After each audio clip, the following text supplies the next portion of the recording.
You guys eating? I'm still playing a match. Oh, I'm in the middle of a stream, just on break. Going back. all right. I was watching it on TV. Yeah. So put it back up. It gets back up, it's not back up.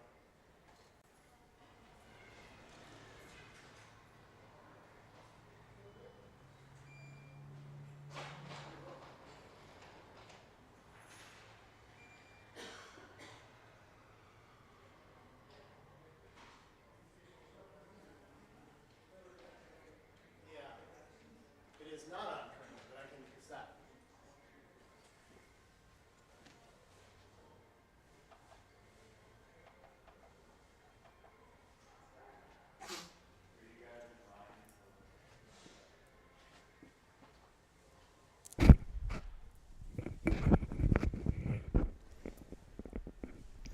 All right, we're back. Sorry about that, guys. How do I want to? Technical difficulties, we're back. But if you were watching from the other stream, you saw that Roberto was on his way to win a clear gammon, and nothing fancy happened. He rolled straight to it. That was it. Didn't miss much at all. And Kit got off the backgammon, wonderful. All is well in the world. Action, resign, gammon, and so we're going to continue on from 4-way, 12-way.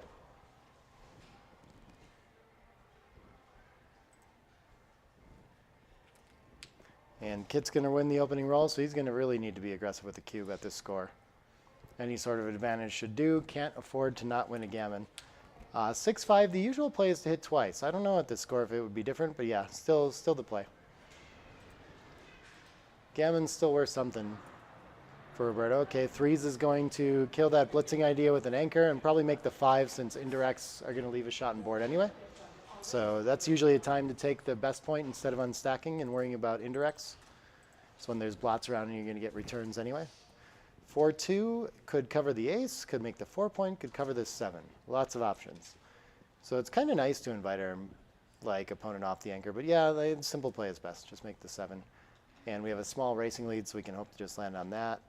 Kit is going to make the 5-point, beautiful improvement. Roberto is going to get to make the 5-point as well.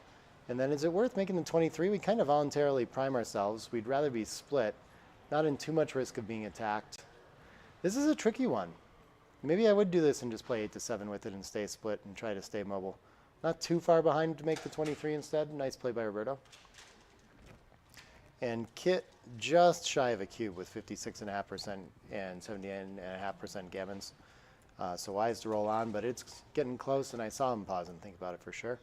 3-1, okay, this is probably not going to be playable for Roberto, whatever he does. He's going to step up, try to get that advanced anchor, provoke contact a little bit, and play 7-6. That looks strong. Oh, wow, he's actually not supposed to step up and provoke like this.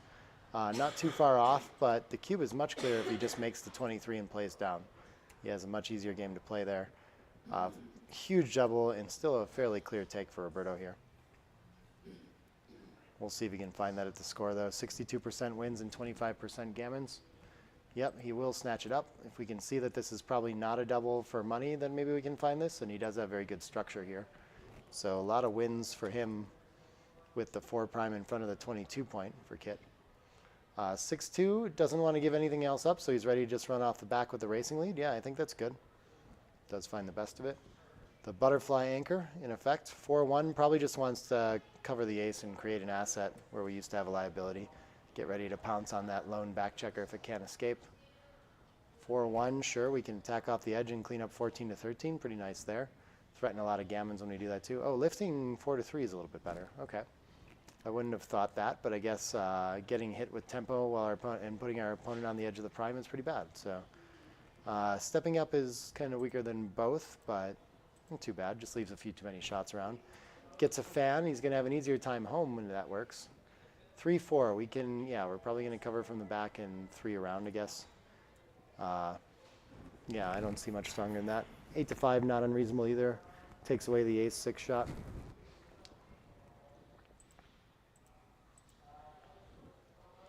Ace-3. I wonder if this is required to hit despite the stronger board. We're going to get pounced on and lose a gammon so often that I think we just have to try it. Yeah.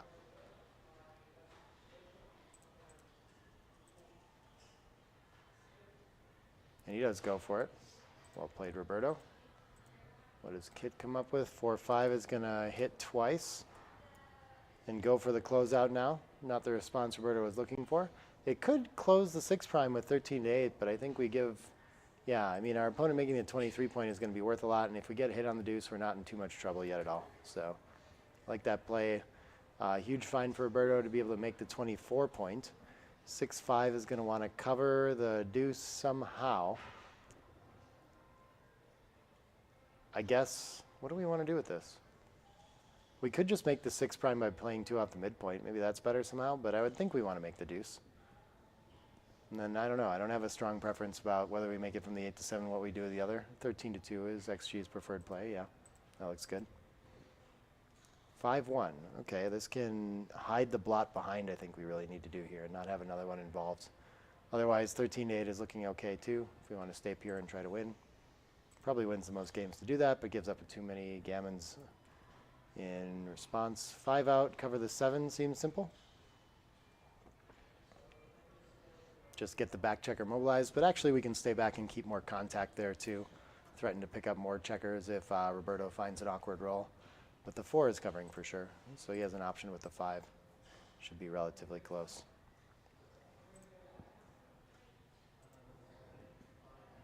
Decides to come out instead, understandable.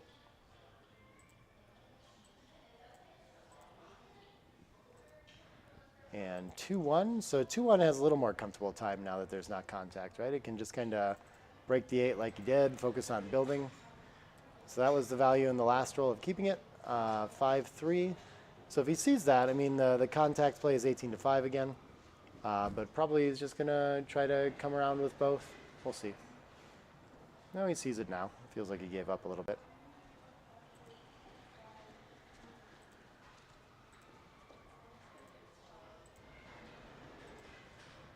Six-3 for Roberto. Yeah, we're going to play it safe as we can. Slot the 4 looks good to me. Try to keep the checkers pure and have a board ready for when there is contact. Still not afraid of anything that can happen on the other side, so I'm still quite tempted to play 8-3 or something like this. 8-4, 16-15, a little better compromise. Okay.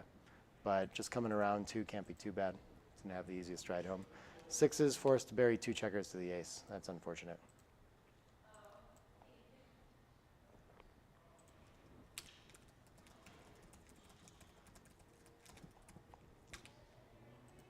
And what does he find to play in here? Like it looks like it was a 5-3, we'll call it. And 4-2 for our opponent. Looks like it can play into the 3 and cover the 4. Why not? Just looking for ways to bury as few checkers as possible. Not a lot we can do about it otherwise, but yeah, I don't know why we'd want to make the deuce instead when we can, yeah, we're hoping to keep the 4 point and maybe the 5 point, kind of accepting that we're going to give up the 6 and trying to pre-clear it as soon as possible. 4-2, Kit is going to keep his board and keep forcing his opponent to try to crack. And 2-1. So this is a bit of a decision. Maybe we could just give up the 6 now and hope to, but instead he's going to roll forward and keep 2 points. Okay. Both reasonable, but this seems to be best. 5-4, ouch. Okay, so waiting, yeah, it clears from the rear just fine, never mind. Awkward distribution though. Roberto's going to pop out with a 6, and he's got a salvageable position. 5-4 is forced to leave a shot already. Clearing from the rear because it cleans up better, and the difference between 1 and 2 off is not that much if we're hit. 5-2, Roberto's going to hit right away, and not quite a favorite yet, but doing really well. The open 4 point and the 2 buried checkers are a problem. But otherwise, with only 1 off, if he can close out, like he's going to have Kit crushed in this game. So, yeah, I think he needs to spread out in the outfield and make sure he's poised to pounce on that 4 point. If Roberto enters there, pops out to the outfield. Sorry, if Kit does. 19-14 looks good for that.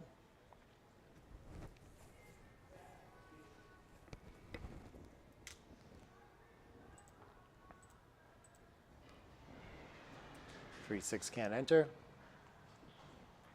Wow, things really not going Kit's way so far. 4-3, the 11 isn't much value in defending the 4, so we should stay spread out somehow.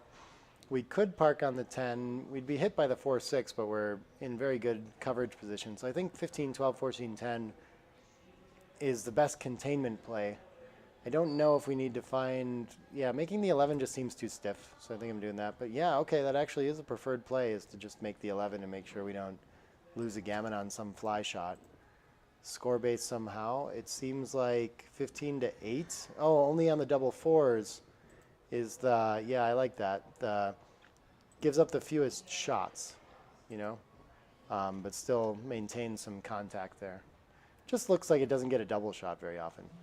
5-1. Okay, he's going to start moving from the back. He could make the 8 and leave no shots, but then we give up 4-5 and 4-6 to the outfield, so I think I like this better, yeah. Another fan. What can aces do? They can clean up 8 to 6 maybe and play 19 to 17.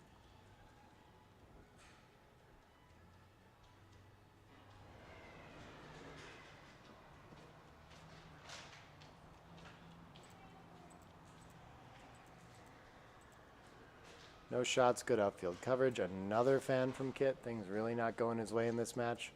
4-2 is going to spread out to the 11, I'm pretty sure. Cover all the numbers that pop out to the outfield.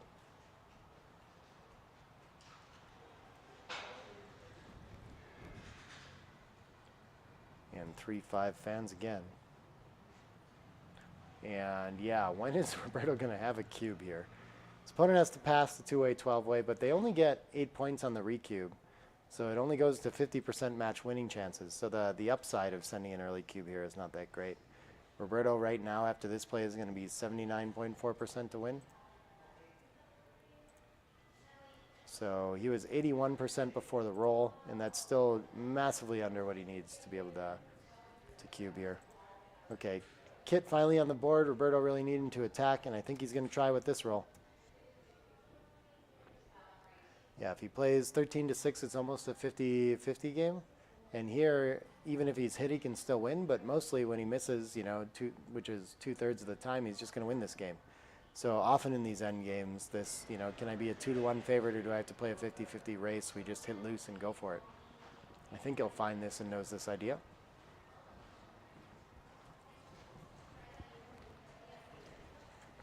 I'm sure he just wants to take a little time to assess the race first and make sure that he's right about the situation and that he's not potentially a massive favorite without hitting, something like this.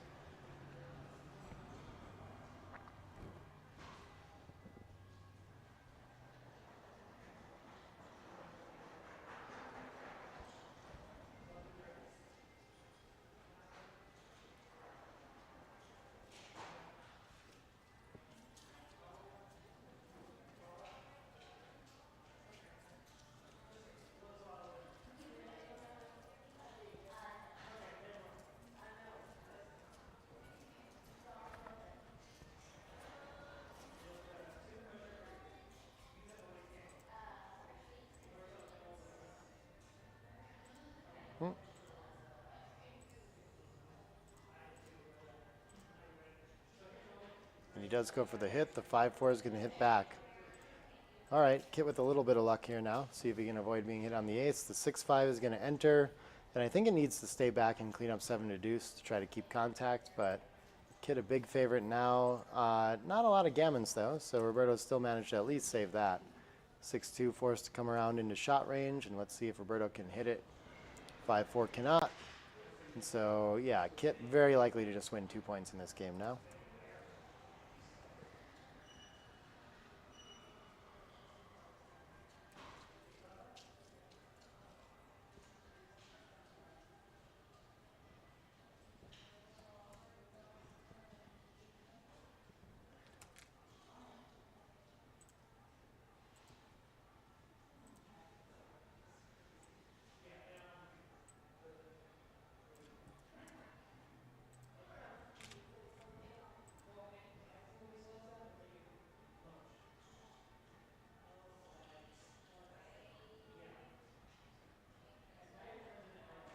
Kit hanging on.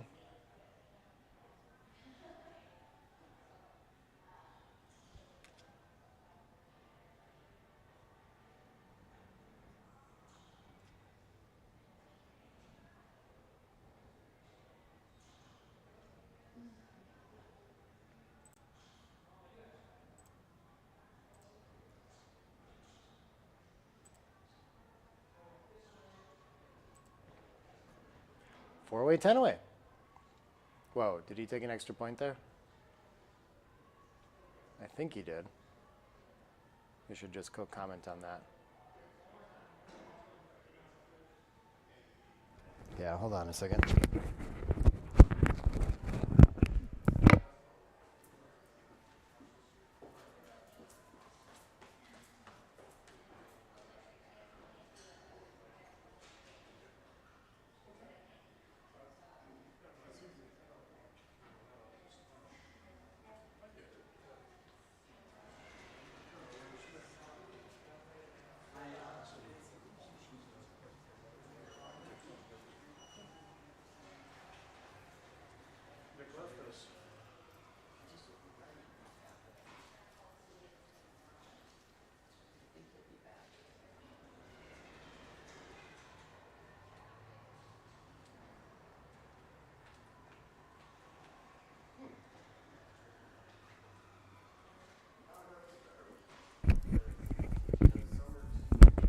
Oh, it sounds like I just missed a game when the stream crashed. So we will edit the score on this one. Transcribe. We'll figure it out. Close enough.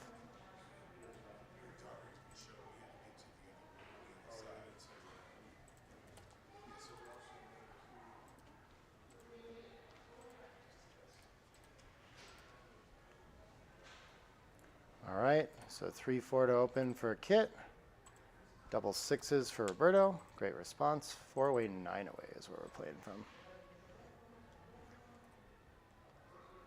And okay, so we can have a board point. We could split. We can make the 9 and split. These are tricky, but we need something to, yeah, I think all very close here. But just focusing on having a better board is a good way to contest double sixes early too. 6-2 cannot hit. Can play safe, and I think probably we should at this leading score. Oh, interesting. You can just volunteer on the midpoint and play them both down from there. Leave some fly shots and some aces, but the aces are well duplicated. Yeah, builds better. But the natural play with the racing lead, especially at this kind of score, feels like 13, 7, 8 to 6, even though it creates that stack of 6. So not surprised to see Roberto make that play. 2-1. No pressure to clean up. He can make the anchor and slot 6 to 5. That looks beautiful. Yeah. And 3-6. So he can hit and continue and try to find freedom before his opponent has a board. I think that's going to be the idea. Interesting. We can't actually afford to do that at this score. I would have thought so too. But better to just sit on it and play both down from the midpoint. Okay. 3-1. Enter and hit and fearless about the blot and board. Sure, sure. We got to gain in the race somehow. 4-6 is going to try to just find freedom. Has to leave a direct shot on the 9 though. So Kit's got something going here. And 4-2 can hit again. Have to get a blot involved somehow and gets our checker moving. And still Roberto with a 17-pip lead. 4-3 would have to leave a lot of blots to hit. Oh, it can hit on the bar. Yeah, we should do that for sure. What does Kit come up with? 2-3. Can hit outside again. It's a lot of blots around, but I mean, down this much in the race, I think we just have to try to enter on the 22 and 9 to 7, right? Oh, we can hit on the 10 instead. Okay.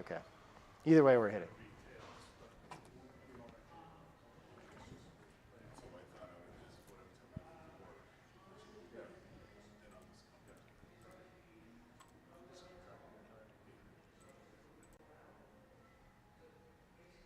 And the 5-3 return. What does this do? This hits twice.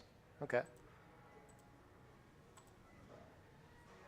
5-3 from Kit enters both, and Kit in a lot of trouble in this game. Still, high volatility and high gammons is going to make it very hard to send a cube. Even though he's 4 away, the match deficit and recube threat matters more here. 3-1 seems like it would want to point on the 5, but actually he can hit twice instead. Interesting. It's a blunder to do that, to hit on the 5 instead. So the ace needs to unstack, that's clear. And then continuing the deuce is fine. Anything else that hits another checker is better. That's really interesting for distribution. The 8 is just too much to give up right now. It's like our only piece of structure, I guess. Okay. Very interesting one to me.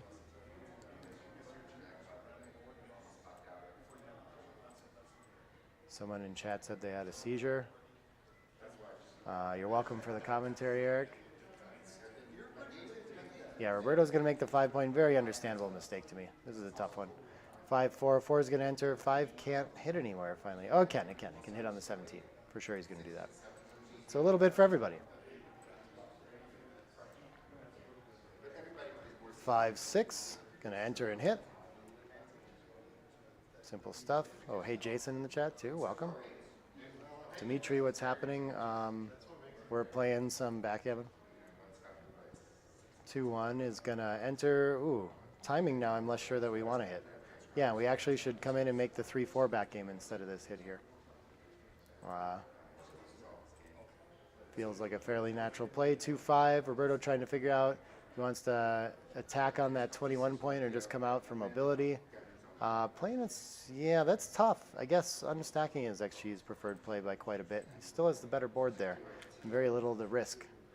6-5 can link out in the 16 and make a new midpoint. I like that play a lot. But yeah, the timing issues with Kit's position are quite apparent in the way this has gone. 2-5 really would prefer not to hit, I think, here. Yeah, so it actually wants to slot there instead. Because we're giving our opponent a chance at timing in something where they didn't have a timing at all. Hello, Jordan. Hey again, Ed. Welcome, everybody. Thanks for joining me here. Ace deuce. I don't know if we really want to give up structure here either, but maybe we could just come in on 24 and play 6-4. Yeah, that seems fine. Oh, coming up to the 22 for mobility is a little bit better. Yeah. But yeah, we're not inclined to give up our structure to hit anymore. Double twos is going to unstack to the 4 for sure. And then the other two, I don't know if we want to... It's kind of nice occupying the 20 and not letting our opponent make it right now, but yeah, still mostly best to step up 20 to 18 twice. 13 to 11 is okay as well.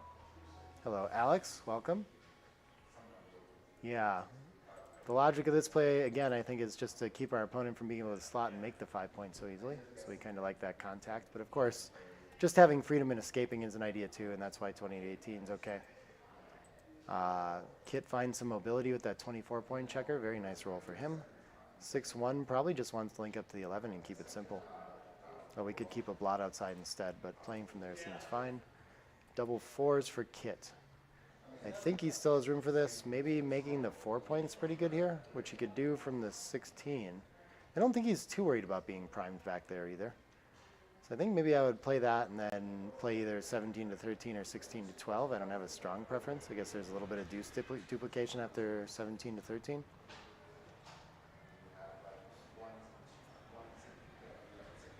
Does seem to be favored play. Playing completely safe is not too far off. You can just play 17 to 9, 16 to 12, but I think there's a little bit more to be scraped out of this, yeah. It seems like Kit's style to go for something like this too. Misses out on the duplication idea, but maybe it keeps more contact. There could be reasons for this. 3-4 looks like it's... Does it even want to hit and lift and take away the... I mean, it just threatens to time our opponent. I'm not sure we want to do that. Yeah, better actually to break the 11 and leave it there. Interesting, not by a lot, but I wasn't sure we wanted to hit. 11 to 4 is okay as well.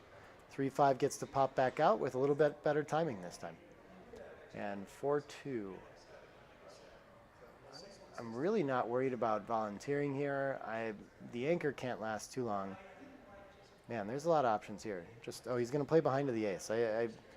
This is an okay option. 11 to 5 is fine too. Coming off the anchor is the least favorite there. It actually, our opponent can go forward here because we don't have that strong of a prime. 5-4 is probably just going to come link up with the 8. Oh, it's going to slot in front instead. Okay, I like that actually. Yeah, yeah. Both are fine. 2-5, it does allow our opponent to potentially escape with tempo here. And with the strength of Kit's offense, I think covering the ace is worth something here. But no, that would be a blunder. We need to just get mobility and jump out to the 15 after we hit. Very interesting. Yeah, if he enters on the ace, he's primed, I guess, and doesn't have a lot of material to attack us anyway. And we get rid of a spare from the 6. We don't take a chance to, like, bust his timing, so... A little bit better to come out the other way.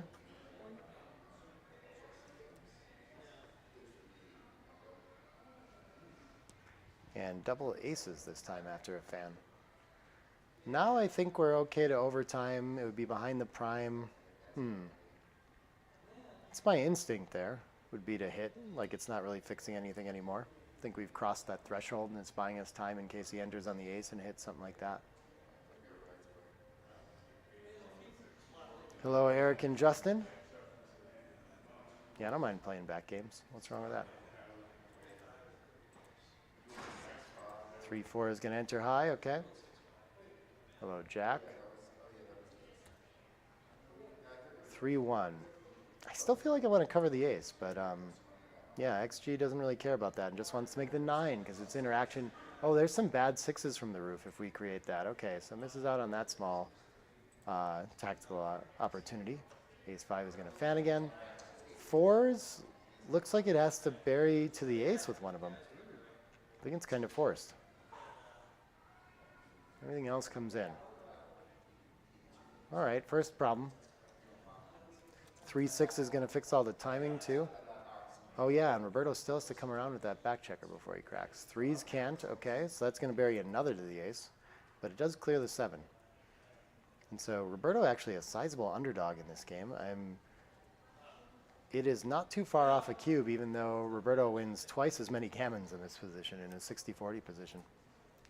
And Kit is pausing to think about this. Yeah, this would not be a bad cube. It's 30 shy on 3-ply. They let people from Texas in, Richard? 75 shy on plus plus, so deeper plies like it a little bit less. It is hard to find the market loser, which I know Kit's going to spend some time thinking about. I guess some sort of 4. There must be some bad 4s. 4-1 and 4-3. Double 4s. Problem rolls for sure.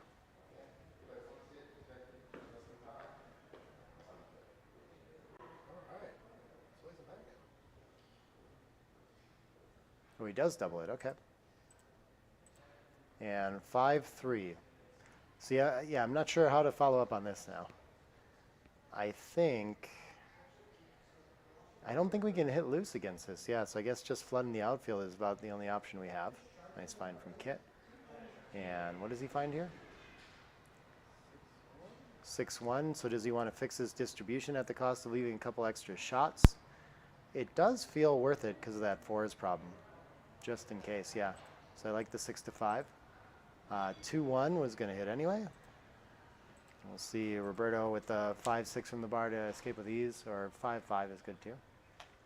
And Roberto could very easily end up winning a gammon for the match on this one if Kit can't hang on to that single back checker. 5-1 is going to have to leave a lot of shots to hit there, but it can make the 11 along with it, so maybe that's worth it. Yeah, it's a nice blocking point to prevent that 5-6 I talked about. Some 7s and 8s from the bar. Most of them I think are going to work. What else can we do? We can't just allow our opponent to escape to freedom here.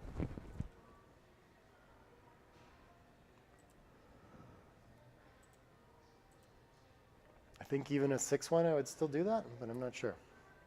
3-2 is just going to enter high and try to escape, not waste any of our timing in the front. How does Kit follow up? With another forced loose hit. Keeps getting scarier. He does still have 2 anchors. I don't see a better option than 11-6 afterward. But 8-3 is actually XG's preferred play. Interesting. Okay. What is this? This is a 5-1.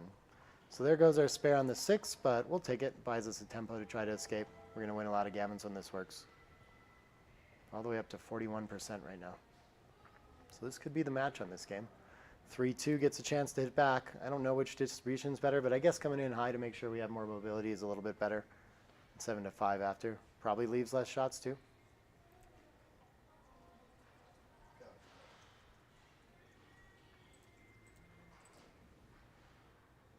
5-3. Ooh, hits 2 for Roberto. Beautiful shot. Now he's a favorite to win a gammon again. 2-1 enters 1. But bunch of dead checkers behind the 2 anchors, so lots working for Kits here still. 6-5 is going to make it all the way home to the perfect spot. Spare on the 6. Best distribution that Roberto could ask for. 5-3 is going to enter and come out, pop out with the 5 for some mobility. Comes up from the front. Yeah, I guess to avoid traps or something. I'm not sure. I probably would have come out from the back, just assuming that it buys me more pips there. Not a lot of options with 5-3. He should actually stack up the ace here instead of peeling. Interesting. Okay. Not sure what that avoids. 6-1 makes the all-important 5-point for containment later. 5-3 was it cocked or something? I don't know what that was. 5 is not forced off, but it kind of is to stay safe, yeah. play is clear. Fours can come out from the 18 and just spread things out to make, yeah, I think maybe all the way to the 6 is fine. I don't know. Yeah.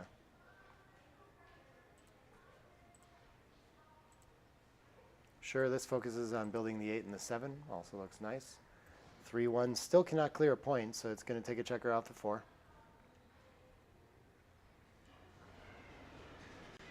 Jonathan and Bry, hello. 6-4, I think wants to...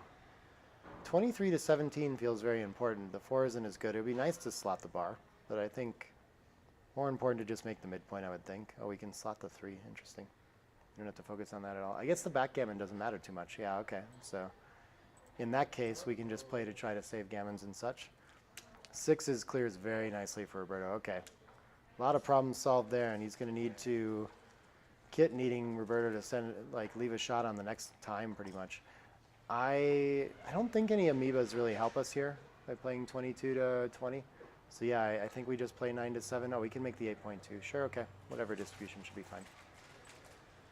And needing no aces, no sets.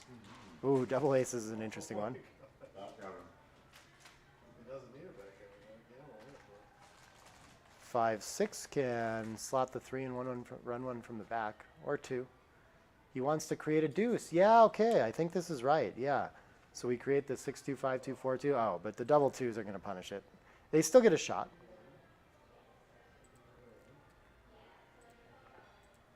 And I imagine we're going to make the point.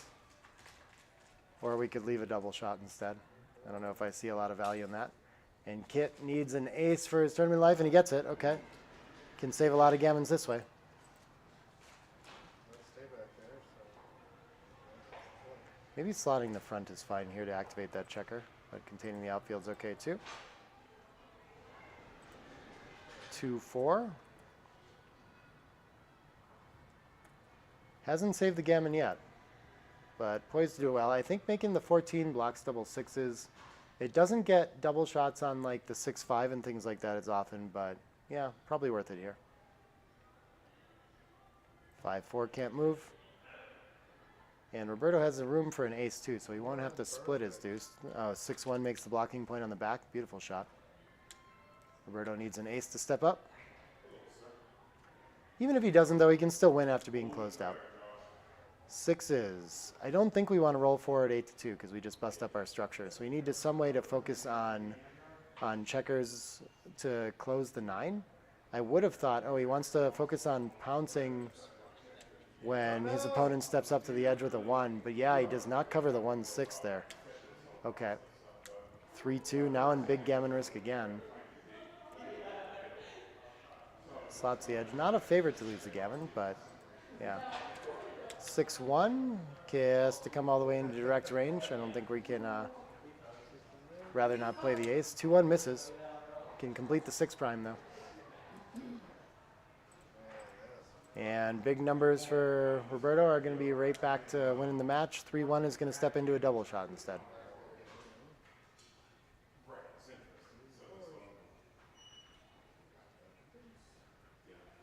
And deuce hits, okay. Still life for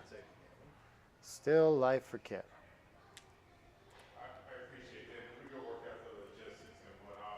4-3 can't cover the front, but just rolling the 6 prime home and no rush. You can get the second checker back. You probably just need all 3 back to win. 3-2, no need to break the 7. We want to keep the 6 prime, but we can bring another, yeah, I guess reinforcing the 8 not that strong either, so I'm not sure. What else do we have? 1-3, Roberto's going to enter. 6s is going to achieve the closeout. Beautiful. Oh, I guess he doesn't want to. He'd rather be recirculated, huh? Yeah. So we should wait and try to let our opponent roll an ace instead. That makes sense. No ace. 6-3 can just break from the back. Wait one more roll. Still no ace. And 2-1 is going to be forced to hit loose now, and 6-4 with it most likely, and last chance to wait for an ace.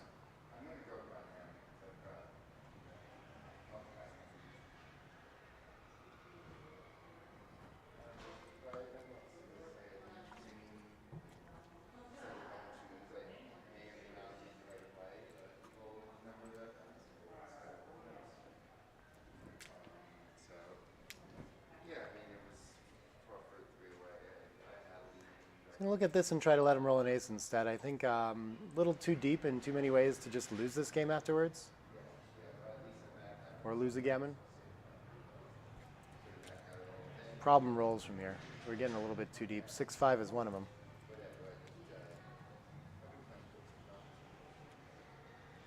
So Roberto needs his second miracle ace 6 here.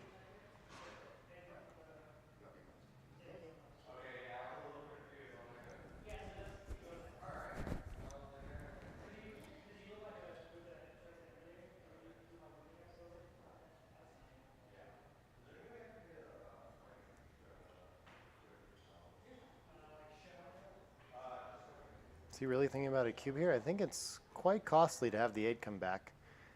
He is 83, almost 84% to win with 3% gammons. Still 200 shy of a, oh, actually like 121 shy of a cube. It's not too bad of a cube. It surprises me. He's closer to 85% to win from this position with, I mean, this was the issue with 6-3 as well. We end up with very front-loaded checkers in a position where we need to bear off efficiently and can't afford to have them on deep points. But yeah, it's still early, but interesting to think about it, for sure. It's not that far off. 4-3 fans. And 4-3 is going to close out and take a checker off. We'll keep it simple here, and we need some deuces. Happy to volunteer some shots with some deuces if we get them.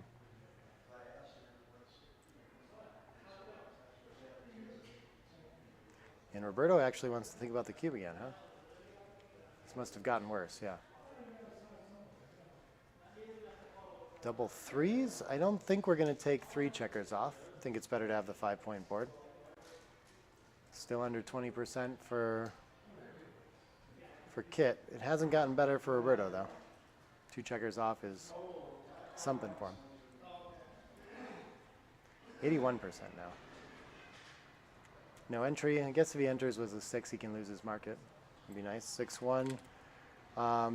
Interesting. Yeah, maybe 2-1 can be worth it here, but I think XG slightly prefers 5-4. They're close. It's like a whole 1% wins, but I guess it's not a lot of match equity is why he doesn't care a lot. I don't know. Seems like our bear off will happen faster a lot of times, but, you know, and we're going to leave a lot of shots when we clean up 5-4 anyway. Maybe we lose when our opponent enters with a 5 anyway as well. So these are some of the reasons you would think about just leaving it there and trying to get more checkers off more quickly. Yeah, I don't mind it. 4-4 fans. We'll see if Kit can gain from it. And on a 4-2, this is difficult. I guess we have to keep the 4-point board, yeah. So no real gain there. He could have taken 2 checkers off instead the other way. 5-4, and let's see if, ooh, 6s might keep it alive. The stack and straggler formulas are tough here. Roberto's just going to roll immediately, and he's right. He's an underdog right now. Okay. Didn't realize that. 5-6 is 2 off. Now he's a favorite, almost 70%. 5-2 is going to reduce it to a 1 roll from him, and 6 sets to save the 2 points. Kit can't do it. And on we're going to go to 2 away, 9 away now.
Two 1 to open. Again at the trailing score, happy to slot. Roberto's almost never going to be able to cube until the end of the game at 2 away. And Kit not going to need much advantage at all to find a cube himself. No duplication to counter slot, so splitting is favored here. And yeah, we're not that shy of a cube already. So interesting to kind of pause and think about it. I think we go all offense here, I would think, and like blitz and try to win the gammon. But he's just going to make the anchor and probably thinking that he's just going to claim this game so often anyway. Double threes. I don't think he can do enough, but it can make the 10 and the 3. Yeah, this is still takeable. Here comes the cube though, and it's not that big of a double. It's 62.5% with 18% gammons, so easy take for Roberto. Yeah, with the containing structure and a close race and all this, seems fairly clear. 5-1. A lot of fly shots to leave it out there, but so 11 to 5 is a little bit favored, but he's going to play down and stick with offense. Aces is going to want to make the 22 point, I think, at this score against all this ammunition in the zone. But the last ace is tricky, so maybe 3-2. Oh, he's going to slot with it. Yeah, sure. That should be fine. 3-1. Not a whole lot to do with this one. Well, he's just going to slot it. Yeah, sure. Seems fine. I think most options are okay there. Not a great roll. 6-3, close race. It's tempting to run off, but I don't think we can do it at the score. We could make the 4 point behind, but probably better to just clear the 10 and make the bar. We can just clear the midpoint and keep all those blocking points. Okay. Yeah, I guess the midpoint link not worth that much, since our opponent's very close to giving it up as well. Seems like it's nice to keep pressure there in case our opponent needs to play one from the midpoint while covering, but maybe that doesn't happen all that often.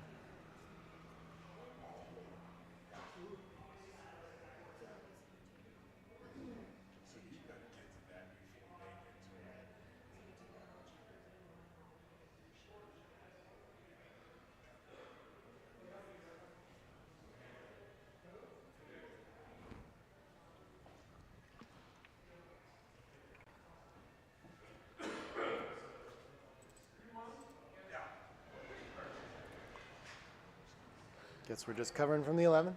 Simple. Yeah, what better 3 after this? I guess we could slot the next point, but being hit with tempo is pretty bad here. 6-2 and 4-4, gain a lot.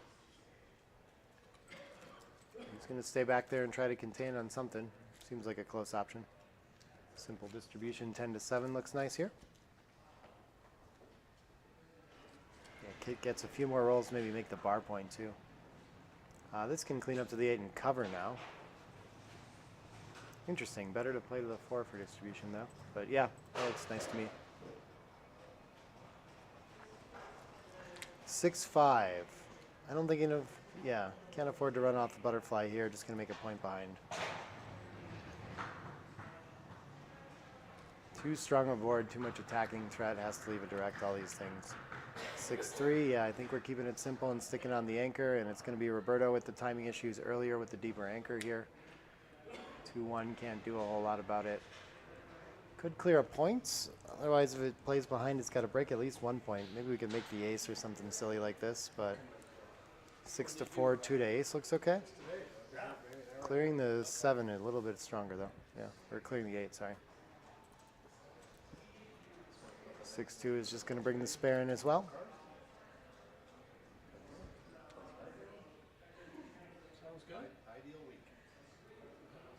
5-2.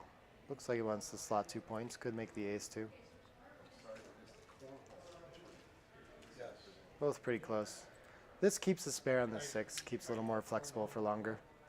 3-1, I think, wants to make the ace here for best timing and distribution too. That one seems fairly clear. Yeah. 6-3. Don't think it's ready to leave the anchor yet. I think it should give up the 10, but that might be giving too much outfield control here. With the blot behind could be an opportunity. There's just so many rolls that he can just come off. Oh, we should actually play 7 to ace and 6-3. Very interesting. Not too far off to, yeah. I mean, we can't run off the anchor. Tuesday, because I played in the BNAB. Oh, you did play? How's that? I've never played. Yeah, it's actually a blunder to give up the 10 here. We don't have the PRs yet. So important to keep that in the way that we can bury a checker. That's a hard play to find. Very difficult.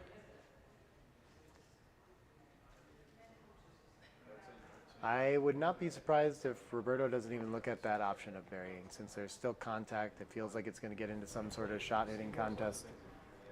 Yeah, hard to see that kind of play. I think he's going to be thinking about the safe play as clearing there, and as the bold play being to run off the anchor somehow and make the points. And he's going to go for this. Okay. Bigger mistake than clearing the 10. And we'll see if Kid can follow up. He can. He gets to hit loose and cover the deuce point. So he'll go for that and try to win a gammon here for sure. And a 3 is big for Roberto here. He finds it. Double 3s. And this can make the 4 as well. This is a huge shot. Oh, yeah. I was thinking immediately that he would cover it from the 10, but I guess he leaves no shots if he just plays 7-4 now. Yeah, it feels like a pretty natural play to cover 10-7 and try to keep things pure. 4-1 can't enter, and Roberto is back to trying to win this match here.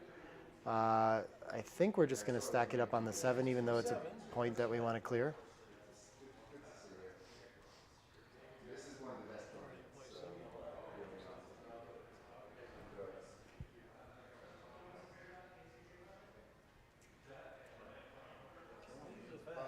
And no 5 in for Kit. Roberto needs a 6 or 4 out. 4 is going to do it, and it gets that nice distribution ace from 7-6. Not too bad. 2-6 fans again. Okay, Roberto in the driver's seat now, most of the way there. It's going to leave a 5-2 from the bar, I think. Oh, he doesn't have to. He could clear all of the ace.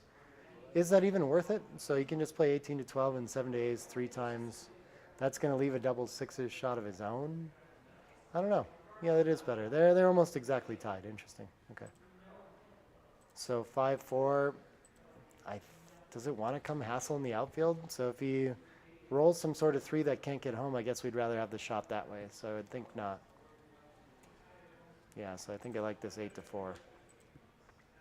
6-3 gets to enter and take a checker off.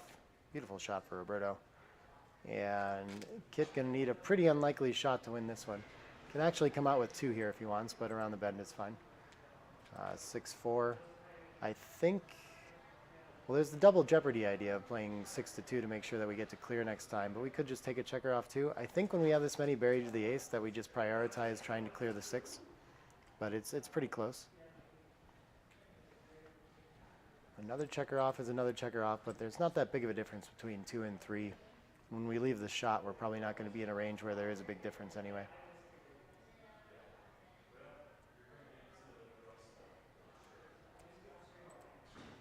2-1, yeah. Okay, interesting. He finds the best play of making the 3-point there. Most covers.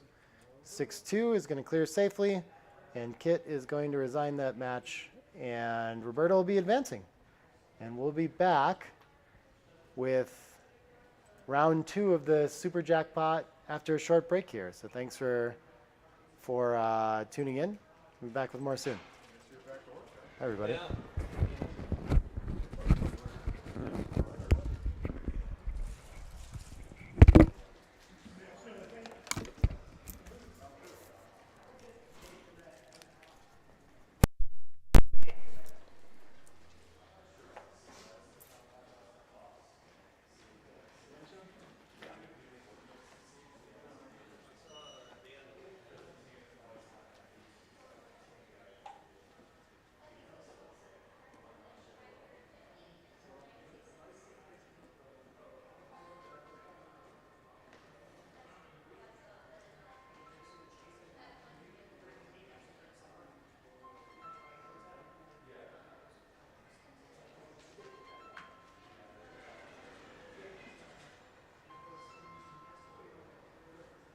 Hello, how are you? I'm good. Thank you for calling me.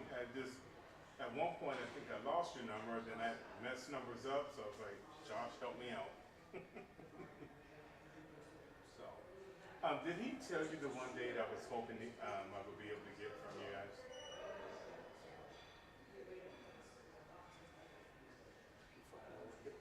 If possible. Do you have the car? I mean, do you have the keys? Where are you? Awesome. That makes me happy. But then talking to my people in the office, just trying to figure out the best option as far as food and all that. When do you need money or a final decision on exactly what we're going with?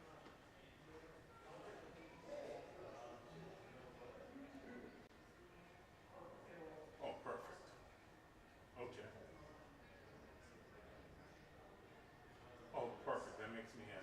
And how do you guys normally like to do that as far as money goes? Up front or the night of? I mean, what does that look like?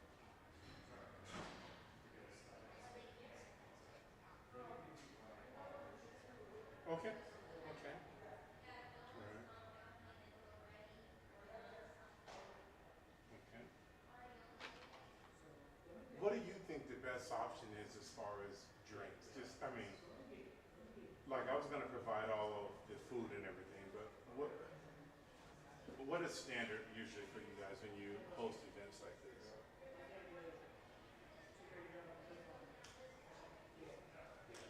Okay.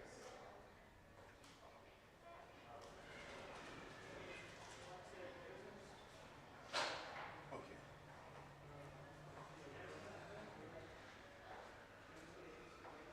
I think that's where I want to live as far as that piece. I really want to try to open this up and get as many people as I can to get there. But I think I just probably leave the drink options up to them if they want to drink. Okay. Oh, 100%. Okay. Okay. Well, I thank you so much for calling me because I feel like I'm in a good place now. So I'm just trying to decide between that first option of appetizers or if we want to go with the barbecue. So that's just where, and I'm going to have a meeting here soon. Then the people, I will make a decision to make sure you know here in the next couple of weeks. Okay. Minimally, and that's the other thing I'm going to do is try to get people to RSVP with me, because minimally I'm going to invite 100. And I don't know what that's going to look like. So that's what I want to invite, but I want to try to get all those numbers way in advance, like early November, so you guys have a good clue on what we're looking at. Okay. All right. Go ahead. Oh, that's it. I'm glad you asked. I'm hoping, and then you can also tell me if that works or not. I was thinking somewhere between 6 and 8. Okay, good. And I wasn't sure. I didn't know if 5 to 7 was good or 6 to 8, or if it really even mattered one way or the other. But was really hoping 6 to 8 was probably what I wanted to do. Okay. Perfect. Okay. All right, and if you have any more questions of me, you know how to get a hold of me now, and I am saving your number so I don't have that problem again. So if you need anything, let me know, and I'll make sure I reach out as we're finalizing everything. Okay, thank you very much. Okay, thank you. Bye.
submit it now.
So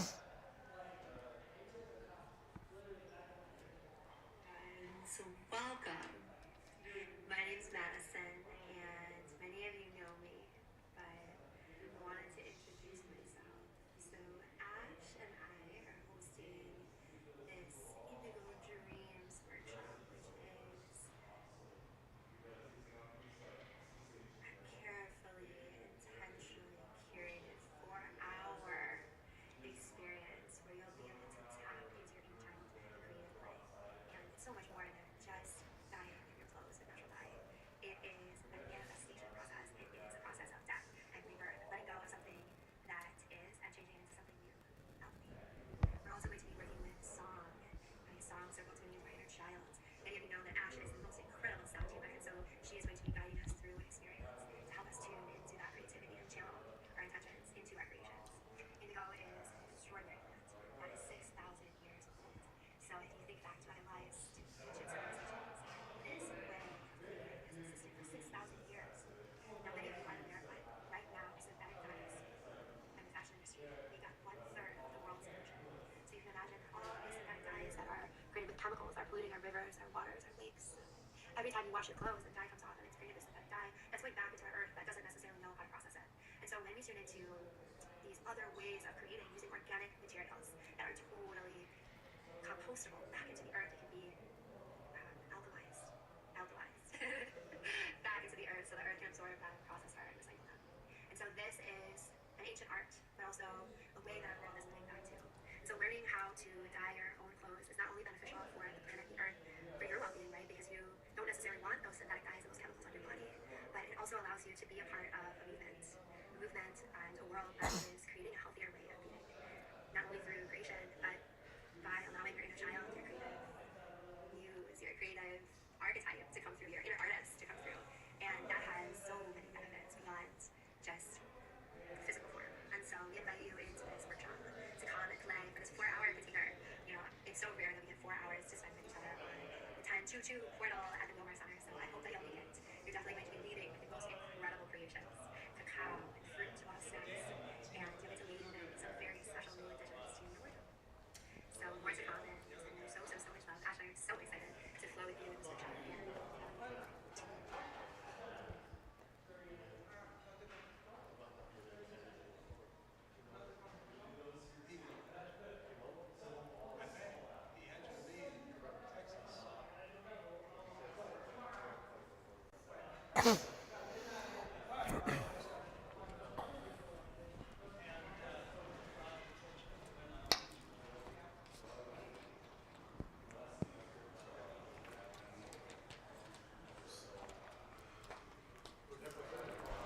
I'm ready when you guys are.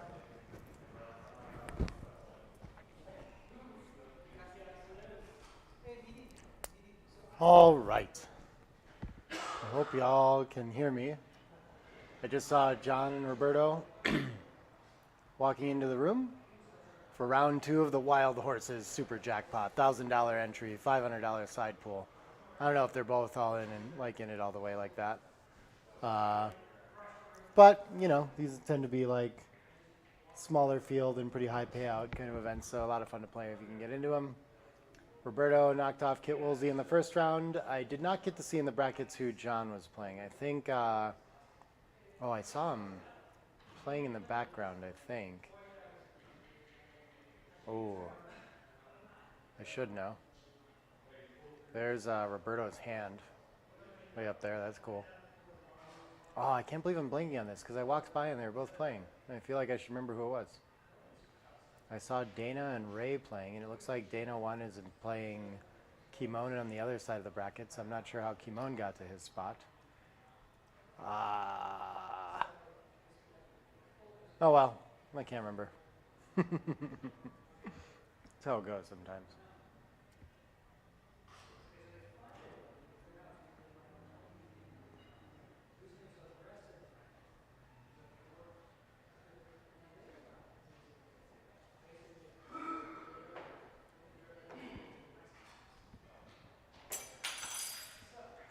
Usually getting an 8-player field for an event like this is pretty strong, so I'd be surprised if we got much more than that, but who knows, it could be.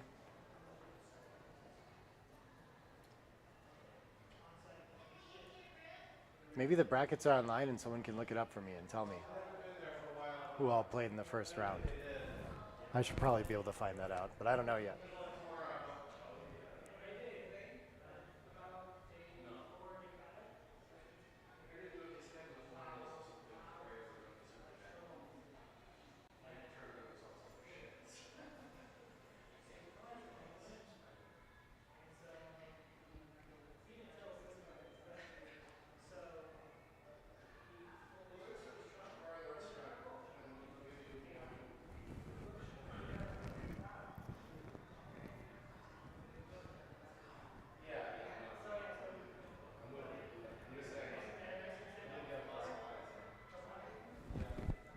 All right, we're getting started. Oh, sorry, Roberto's hand a little bit more.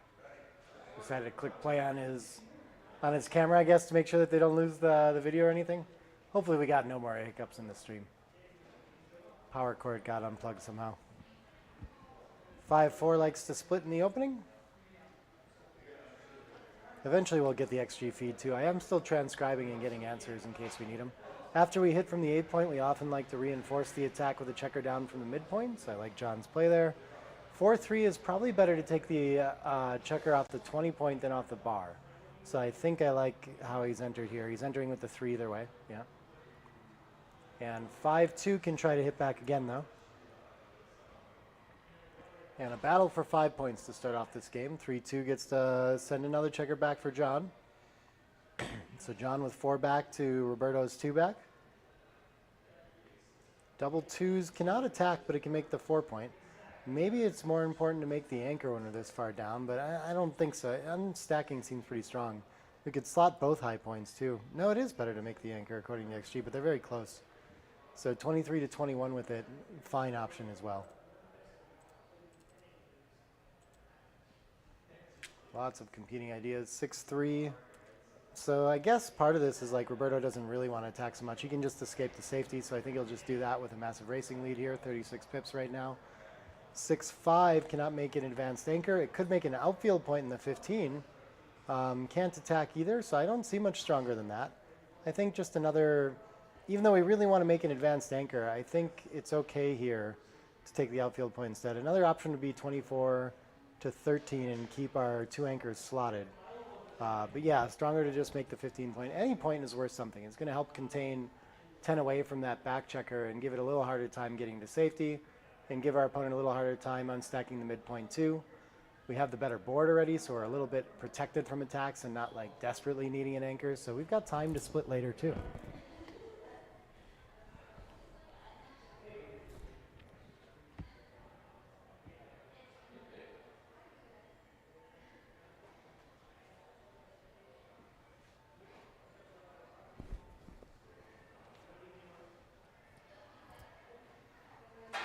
Yeah, I understand John's hesitation. It's like strange to get the opportunity to make the 15, so we're looking to make sure it's actually going to work out. But yeah, in the end, sometimes the simple plays are the ones.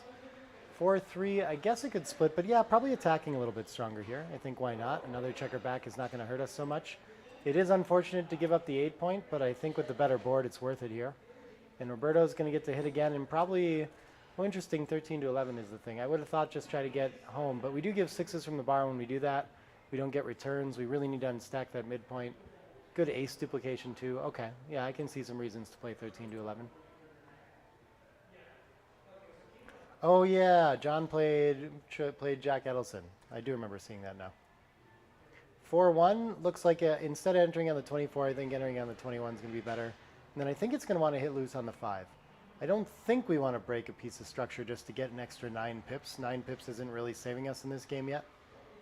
So I think we're focused on hitting on the 5 either way. Very nice for him.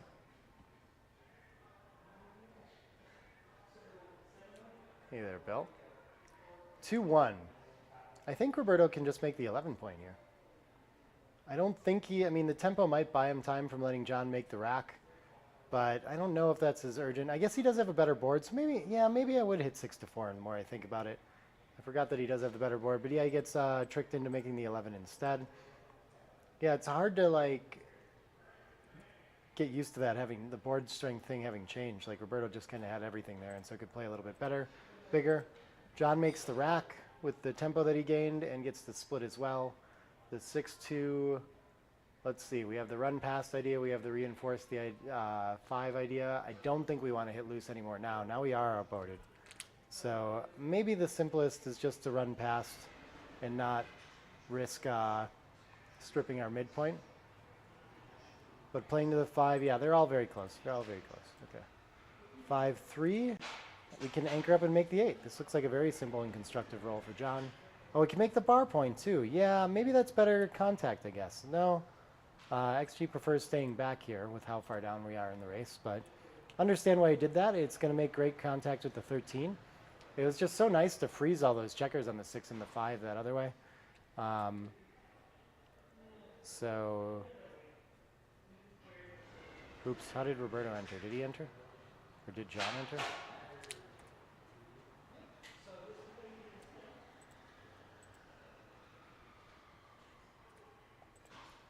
I missed something.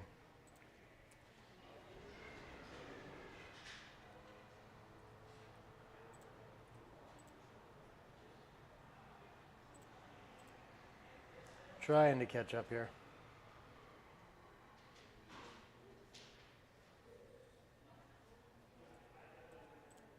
Oh, they got away from me. I'll figure it out. 4-3 down for John. And so should always have a lot of play in this game.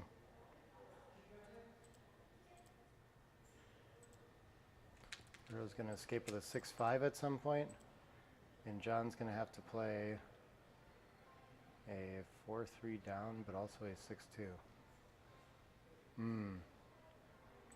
So maybe...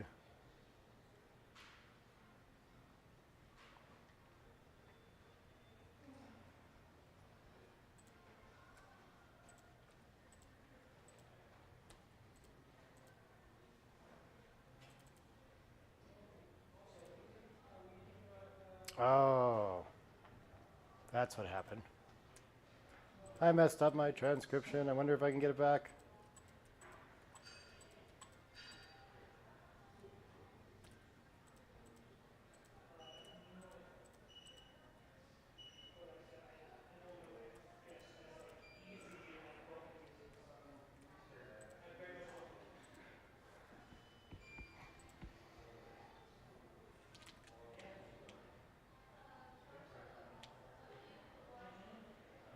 We'll get it back somewhere. Oh, Roberto got a racing lead and a double. That seems pretty reasonable here.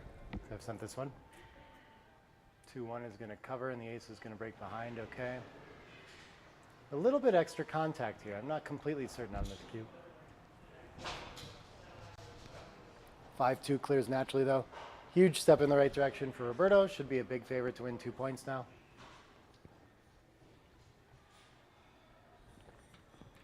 And yeah, I think John can afford to play pure here and not really worry about double aces might kind of punish it, but yeah, this seems fine. Not a whole lot of aces. I don't even know if Roberto wants to use an ace-6 to hit there, just for the shots that it leaves. 2-4 should prepare to clear from the rear, I do believe. Yeah, I like this. And still can stay for the extra contact if you want, so maybe making the 3 points okay here. Of course, the natural play is just to play off the 15.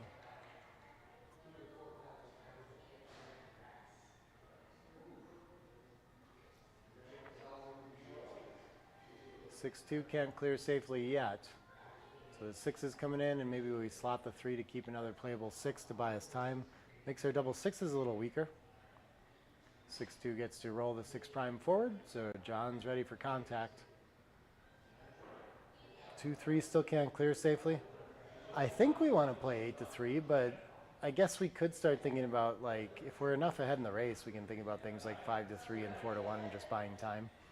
But I don't see a big reason to stay out there. Or 6-1, yeah, that's reasonable as well.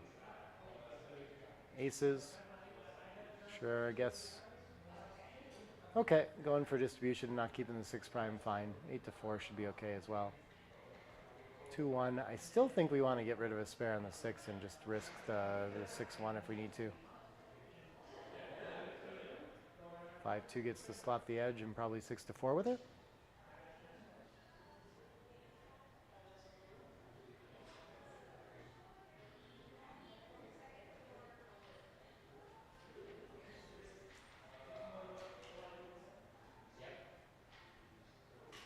Hello, Jimmy and Hannah.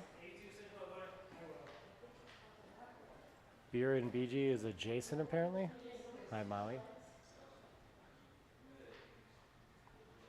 What do we have? Still no save clear. We're going to have to leave a shot. So is it better to just clear from the back? It's 11 shots the one way, and we give up an extra 2-1 if we just play both off the 11. So I think the 2 shots is probably worth it to have a safer ride home. Some 3 duplication as well. 5-1's just going to roll forward.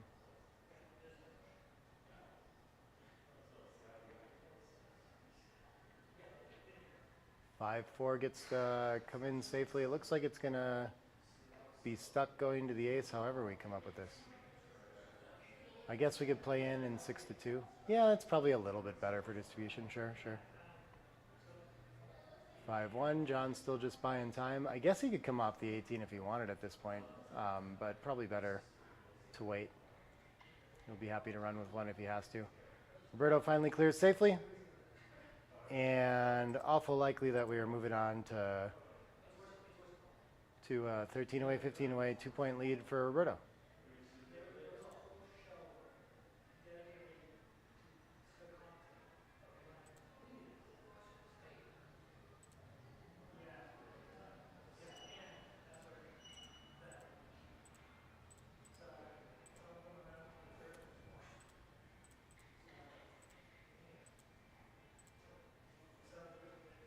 You will save the gammon, though.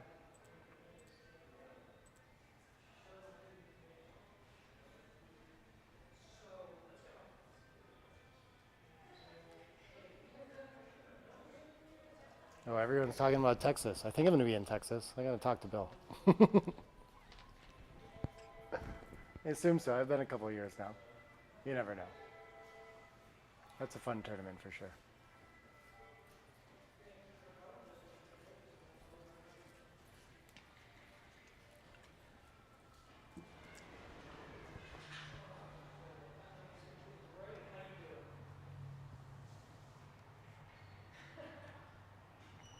All right, on we go. 2-point lead for Roberto.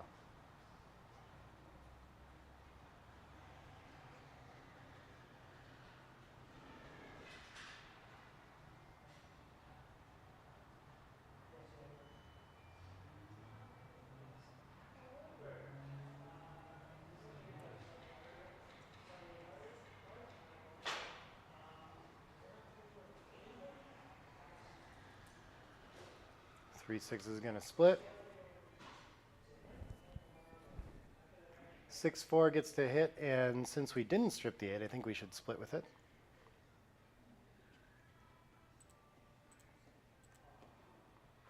And 4-6 gets to return fire on the bar. Fighting for tempo in this early game still. 5-4 cannot hit any high points. He could make the anchor, but it's probably better to send a 3rd checker back.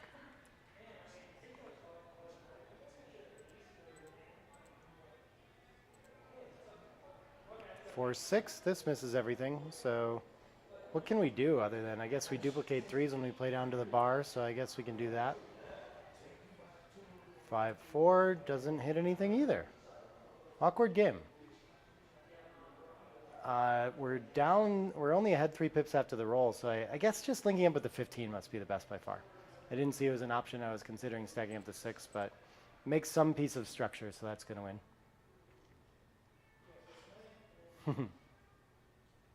Double 5s is going to take over the racing lead for sure. So we're going to want to clean up both our blots, I think, and probably just advance 21 to 16 is okay, even though it makes 6-away contact. It seems like what the position holds here. Yeah, so we're going to hide the blot behind 7-2, 18 to 13, and just come out. 17 pip lead after the play.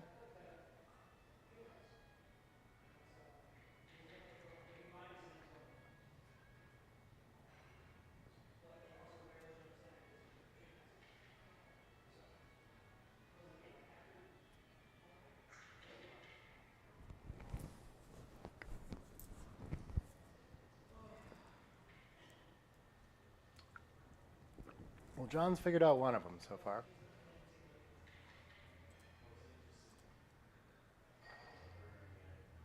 Oh, it feels like a party in here. How can this only be 25 people watching? Everyone's so talkative. I love it.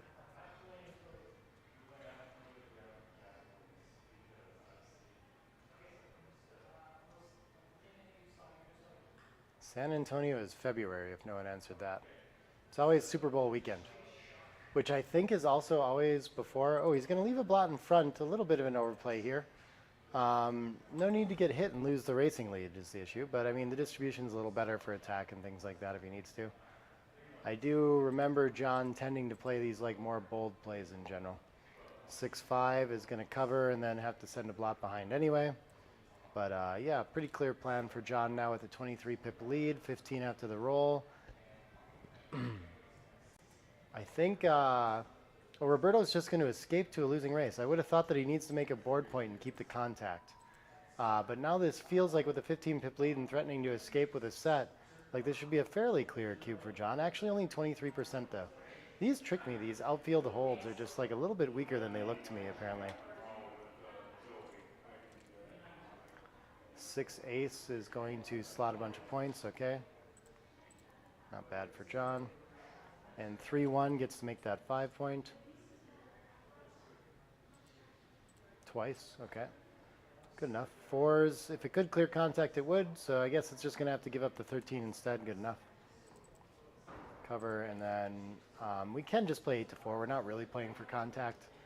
Racing distribution's probably worth a little bit more, but covering the 2 should be fine as well.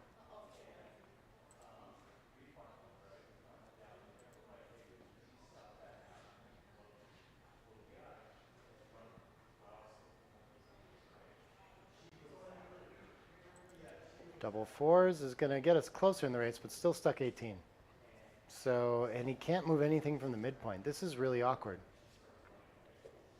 It really can't afford to give up the 15 point and all that contact, but we can't afford to like completely trash our board by switching to the deuce either. I guess I would just give up the 15 here. Play of 13 to 11. Oh, we can advance. Okay. Oh, if we make the 10, then we can shift 4 to 2 as well. Sure, sure. All these are fine.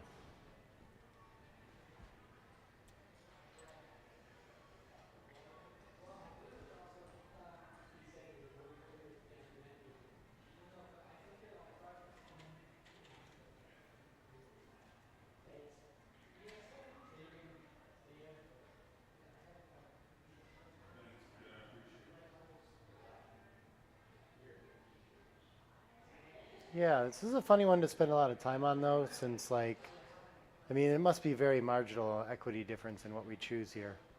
So he's just looking for the best distribution he can find, maybe making sure the race is right, that he doesn't need to break contact real quick, but yeah, other than that, should be kind of whichever you want to do should be okay.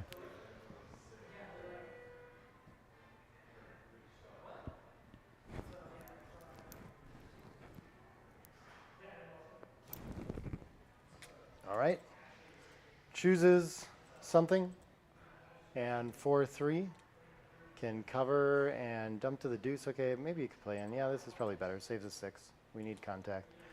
3-1 gets to make the deuce point as well as playing past. Very nice roll for Roberto. Easy ride so far. I don't think. Oh, look at this. John is right. He should be trashing his board and saving the 6 and just playing with his racing lead. Double 3s is still going to be down 6 pips after the roll. So I think we're just losing the 11 here.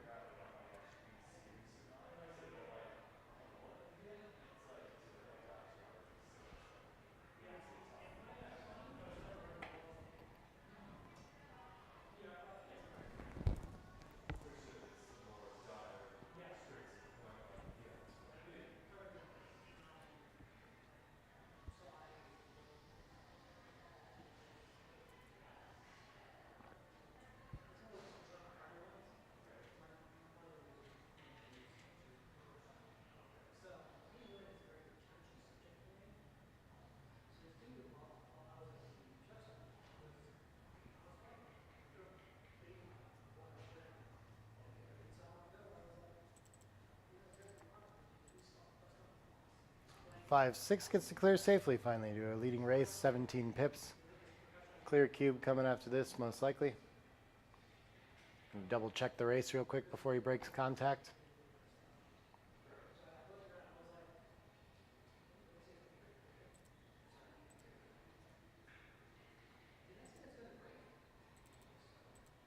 And 4 pips is not going to be enough to keep this playable, I don't think. 2 down from the mid, and double pass incoming. And we'll move on to 13 away, 14 away.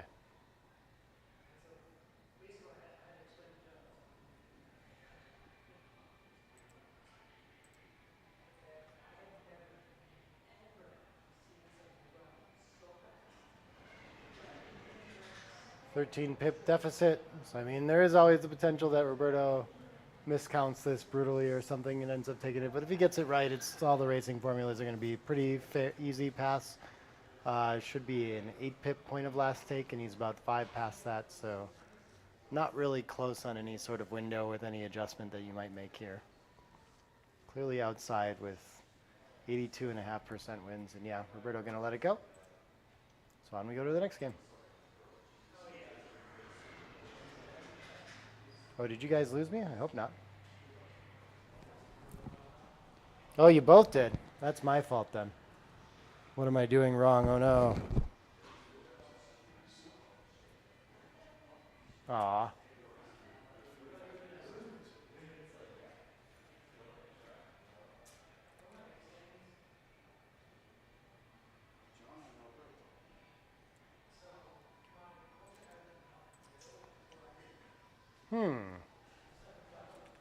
Froze up? What does that mean? Is it just my voice that's gone, or is it like the whole stream?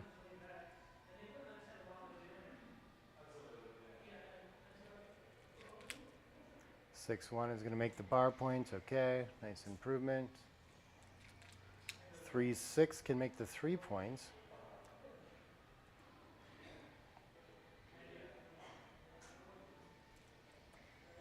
And 5-2. I guess Williams lost me. Hopefully I don't come back magically. I'm going to go see if I can check on that real quick.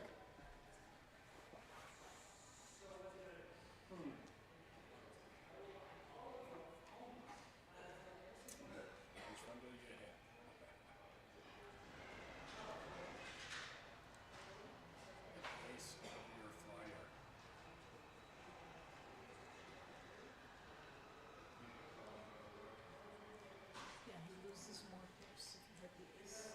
Plus, he has no way to come right out immediately now. Losing the whole hockey soccer stuff in the sixth.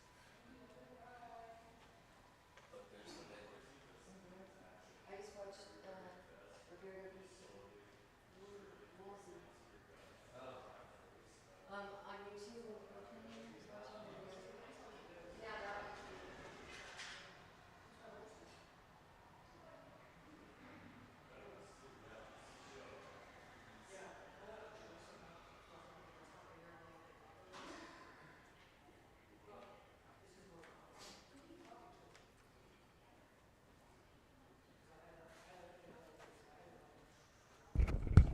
All right, I'm back again. Maybe you guys just lost me when I stopped talking for a while while Roberto thought about something. That's funny. I left. Now you're going to, after the 3-minute delay, get another gap in this. It's not my fault. Okay, how did we get here? What happened? I got to figure it out. Oh yeah, 5-2 is going to... We'll see, we'll see. Going to get one recirculated somehow.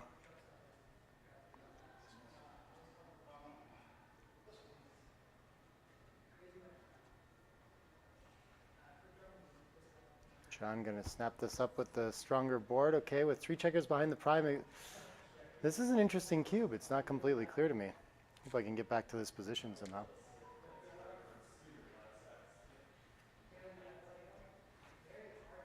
Doesn't, oh, it hits in the outfield? Is that where it got? Okay.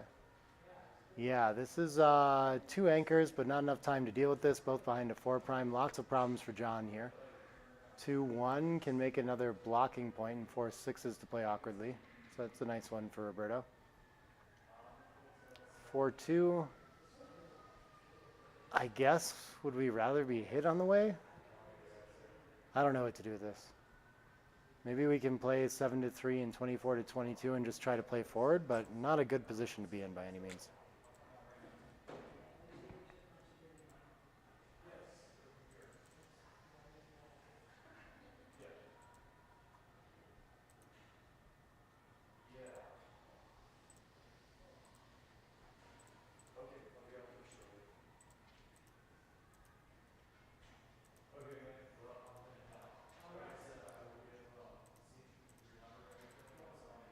Yeah, I think I like that play from John. Don't know what else to do with it.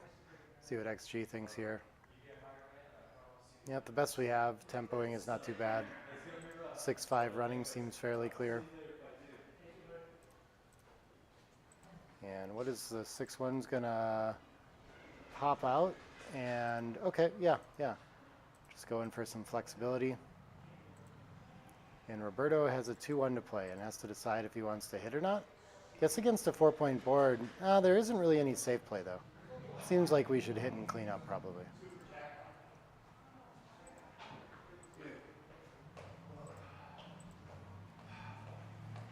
Are they playing at Racepoint? It's 2-1, long way to go.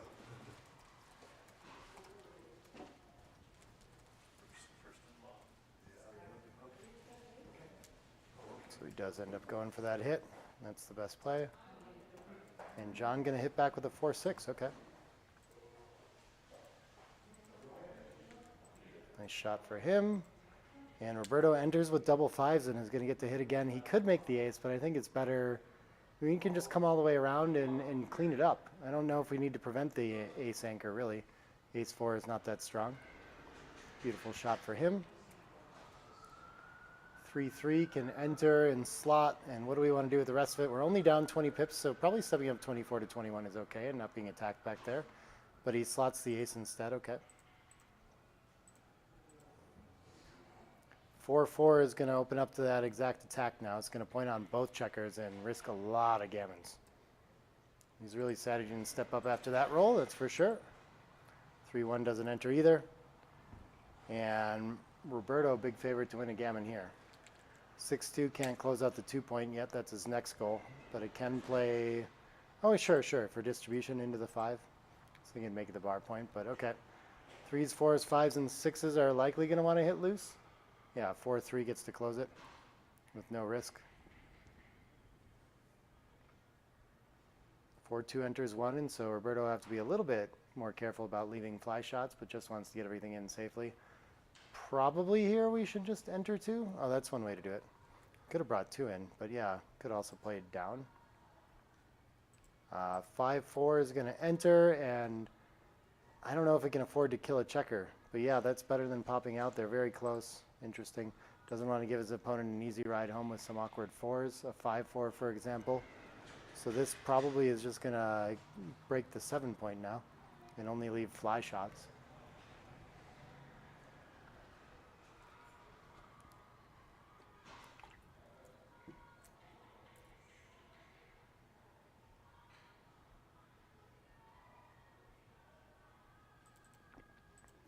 I wonder how he froze up. Interesting. 3-2. Still doesn't want to volunteer out there, so just going to clean up both blots, okay? 6-8 was the bot's preferred play. 6-5 is going to play all the way to the deuce.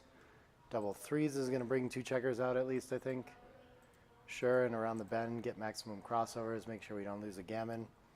5s.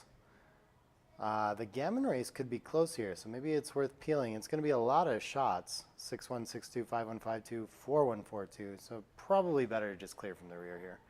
No, it is better to take off, though. It's almost like 13% difference in gammons. And we only win a little bit more. I guess the idea there being when we do leave a shot, well, it doesn't always get hit. But even when it does, it's only a 4-point board with 3 dead checkers. It's going to be hard for John to take advantage of that and win the game anyway. So we do need to play the most for those gammons instead.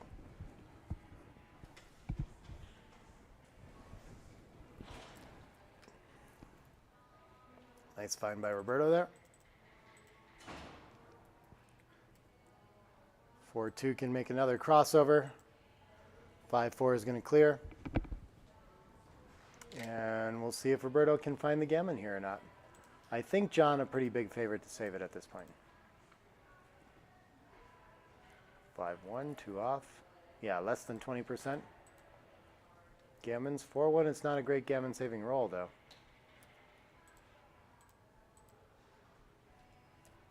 5-4, just 2 off. And 4-3, only 1 crossover again. 6-4, 2 off. 5 in and 4 around. Another 2 off. And what is... John should be able to get off almost all the time now. Risk almost gone. Ah, interesting. Yeah, he's thinking about double 5s, which makes a lot of sense. I'm not sure why the bot doesn't prefer that. 10 to 9 is definitely... oh, that still takes checker off on double 5s, doesn't it? No, not quite. There must be other missers. So if we counted through all the rolls, it's more important to get the 3 in over the 4 in than it is to get those double 5s. Too lazy to go through all the numbers. That's the case, but there must be a difference here.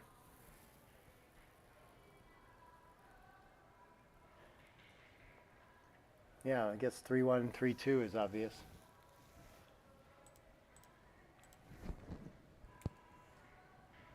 Six three is 2 off. John is going to get off the gammon. And on we go to 11 away, 14 away.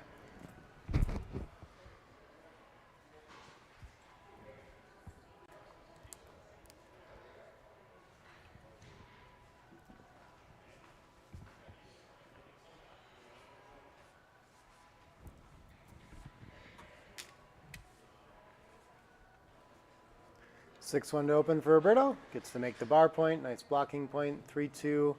Usually wants the minor split here. But John's going to go for the major 24 to 21. Small technical stuff. 4-3 can point on head, even though it kills 2 points to do it. Worth doing here. 4-2 is going to enter and probably play down. I don't think we want to provoke on the 20 point here with all this ammunition in the zone and the better board. Let our opponent hit a fly shot instead of building their board instead. 3s cannot make the 5 point. That was the goal. Maybe making the 3 point and bar point is an option, or hitting loose, something like this. Looks like the 3 point's going to be part of it. I agree with that. I think there's good 6 duplication here where it's better to just build our structure, but the tempo is very nice because our opponent's going to make the 5 point so often. So I'm a bit torn on this. But I guess with so much better of a board, why not hit loose on the deuce too? I don't know. No, better to just make the 7, okay. According to XG. Nice find there. Finds the constructive play. 6-2 was not going to be a point. Well, I could have made the bar point. So that's going to hit. Consolidate the blots. Beautiful shot for John. Giving him a little life in this game. 5-2 can hit again from the bar. 10 in the zone, but 3 back now. 2-6 returns fire. Beautiful shot for John.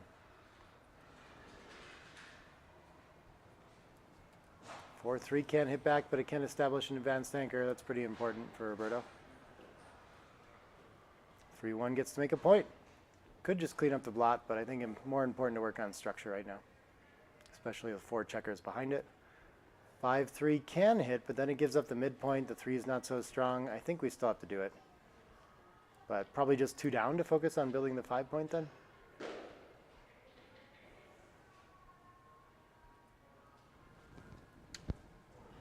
Four 3 is going to fan, and now Roberto 11 away, 14 away. Pretty clear advantage. 4 checkers back. Probably still not enough to cube with all that behind structure. Yeah, 55% with 25% gammons. 4-3 needs to get some things mobilized before he can do that. Can't build a board point. The 3 can step up to try to escape. The 4 is not great. Maybe it's just 8-4 to reduce shots from the bar to get rid of the 5-3 and the 6-2. But we can just run off to 21 is the best. Oh, we can also hit loose on the ace and turn this into a blitz. Lots of options here. Okay. Yeah, those are both a little bit better than the 21-18 and 8-4. So he does choose to turn it into a blitz. 5-3 enters high. And Roberto under some pressure to keep that checker on the 20 busy. A 2-4 is perfect for that. Gets the pick and pass. Or hit and cover. 2 enters deep. Still a blitzing structure with 4 back is going to be a little weak to send the cube, but it's getting there. Gammons are going up and wins aren't really. I think we should be switching here. I don't know what else to do with it after that. But purity doesn't seem to matter too much at all here. Stepping up 24 to 22 and 10 to 8, sure. We're running out of space in the front. But the switch just buys us time at no risk and doesn't, you know, he can't have a fifth checker back. That's going to be too much. So he's looking at hitting loose instead to stay pure and buy time to bring the 4 checkers around. But that fifth back is just too risky. Okay, so loose hit. 5-6 is going to enter high.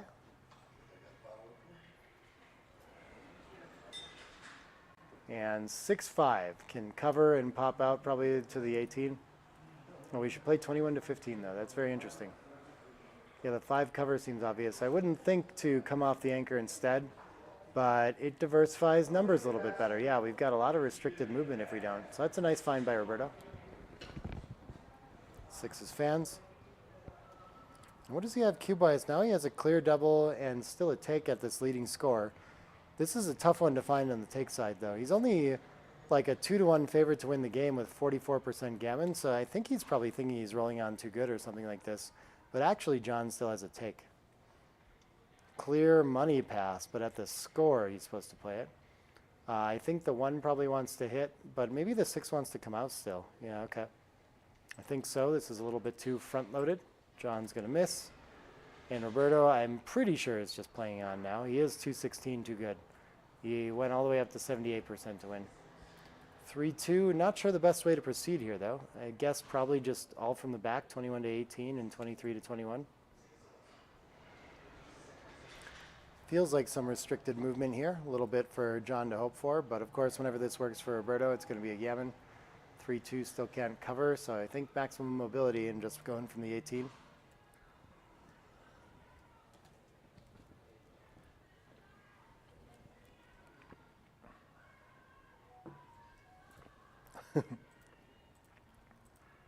Thanks, Jason.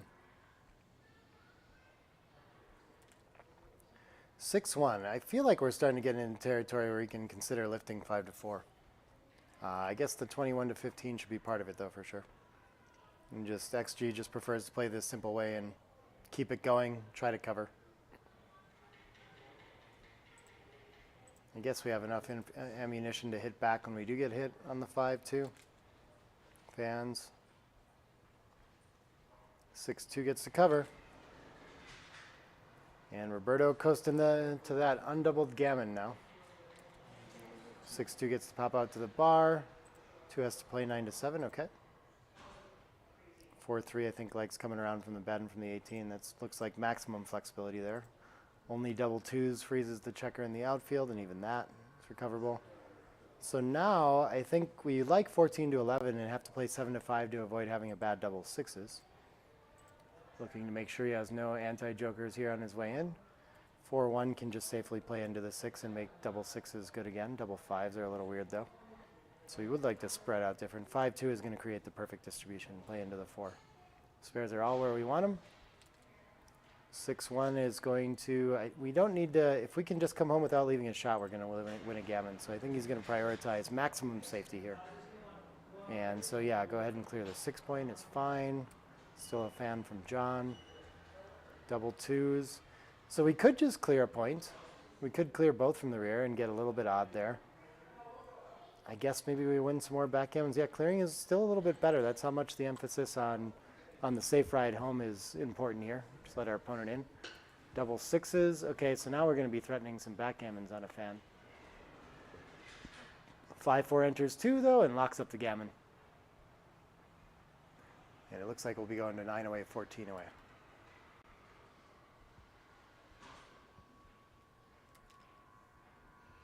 I'm glad I make the transcription look easy because I have messed it up a number of times in both games now. Because I'm not on stream or something. I don't know. I don't know how I lost it. There's more to worry about here. Okay. Resigning a gammon. Sometimes it's easy.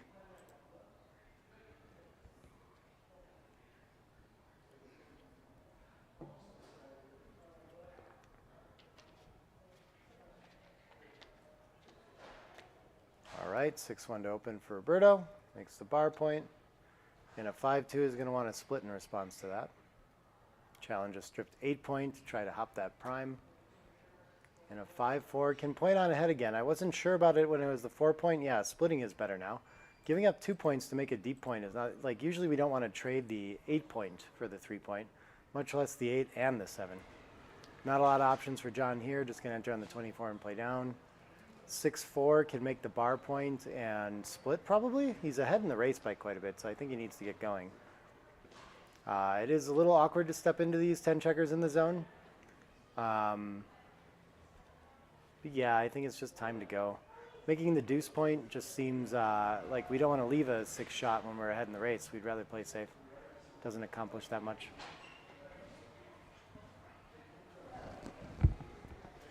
Two down is a totally fine option though, according to XG. They're very close.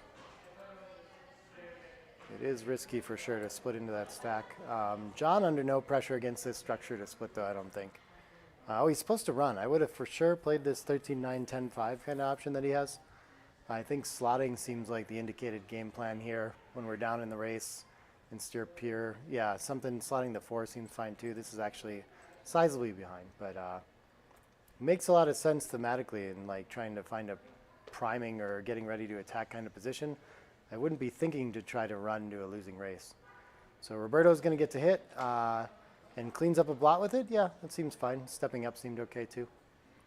2-1 is just needs to keep fighting for those high points. Okay, we hate putting the 3rd checker on the 24, but what else do we have?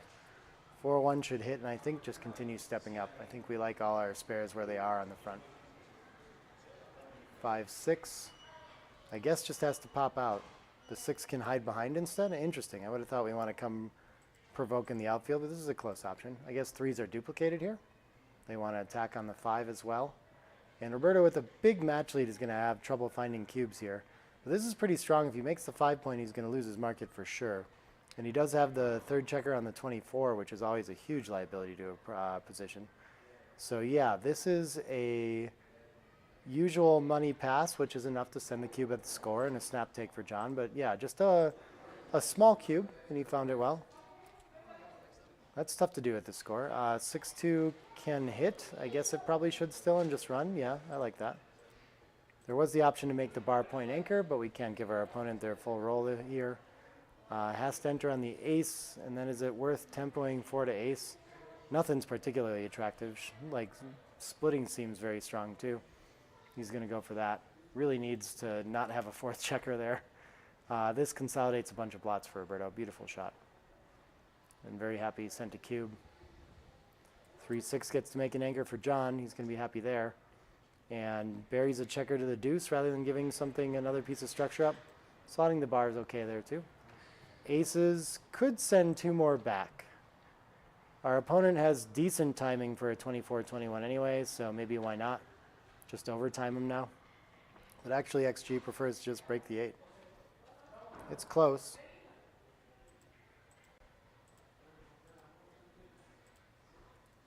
Two 6, 2's going to enter, 6 cannot. 5-2 I think wants to prevent that 2 point from getting made, so I think we'll break the 7 to hit. And then the deuce down for covers, sure, why not, why not? Just all in on the blitz now. 4-1 enters 2 quickly, okay. Roberto looking to consolidate blots now. 5-4, I guess maybe it's not that urgent to cover the 2. We could just play 11 to 7 instead and maybe pop out 21 to 16 or 13 to 8, something like this. If we play 7 to 2, then we have a lot of blots around 2. Yeah, I think I really like 11 to 7. And 21 to 16 is best with that. Nice find. 6-5 is going to find some mobility from the front. Can't hit anything. That's okay though. We need time to build our board first. 6-2 should just get to home somehow. Maybe from the back is fine.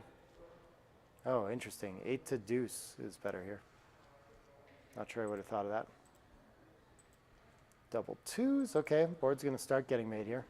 I think we're ready to give up the midpoint as well and make the backstop for the 5 point out of the 11. Looks like a nice piece of offensive structure. Yeah, we can do this too, but I don't think we actually want to be hit right now. I think we want to keep moving around and have plenty of timing. Ace-6 can hit and cover if it wants. No timing issues, so might as well overtime. Yeah, this is just going to win more gammons for Roberto. 4-3, beautiful shot for John. He can get them both up to the edge. And no mobility or timing problems now. 3-2. It could clear the 8. That's only a point of single contact though, so maybe I'd still just play 12-7. Yeah, a little bit better to clear the 8 though. Nice, fine. Okay. 3-1 can make the rack. Beautiful shot for John. He is mostly ready for contact now. 6-1 is just coming in. And 4s. There's room for this. And it can escape now. Maybe both of them I would take out.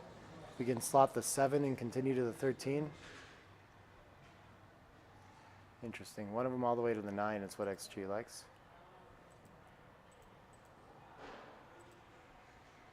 1 what? 1-1. Okay. Yeah, I guess we could clear the 3 as another option, but yeah, this looks clearly better. Decisions though. All the way around and make the bar. Sure, sure. 4 prime ready. He's ready for a shot. 5-2 looks like 2 off the 5 point, yeah. Spare on the 3, something to play there. More aces to play too. 5-2 is going to keep rolling forward.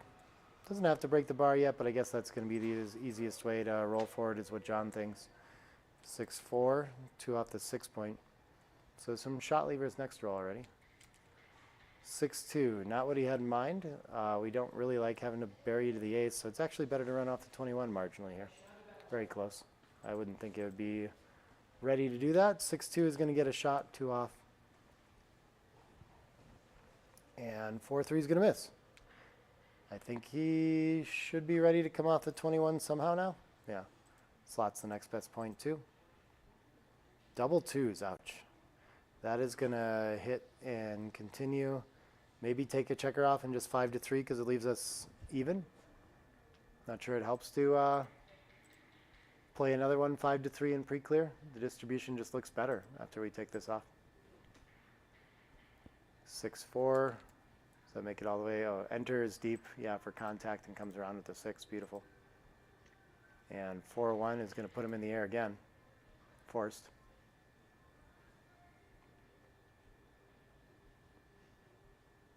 And John stays up this time. 6-5 might be the only shot lever. 5-2 is a shot lever. That's one for sure. I think we probably have to clear from the rear. Seems like it's too hard to clean up if we take 2 off here. But it is going to leave a ton of shots. Reduces shots for 1 roll.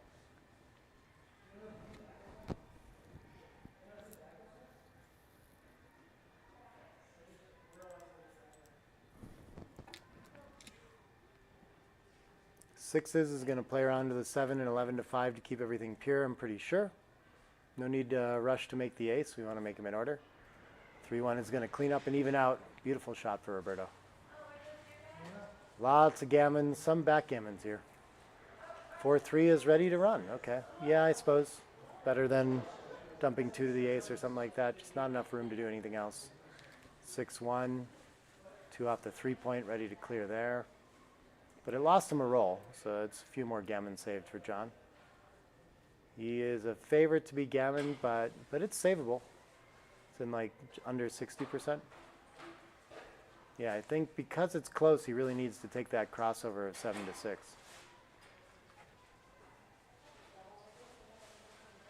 And he also can't afford to cover the deuce point. He can win and cover that later. 5-3, beautiful shot for Roberto. So he has the coup classique position, but not enough time to really hold it. So this is just going to run and save gammons that way. Beautiful shot for John. I think he'll be happy with that. Still gets gammon almost a quarter of the time. Okay.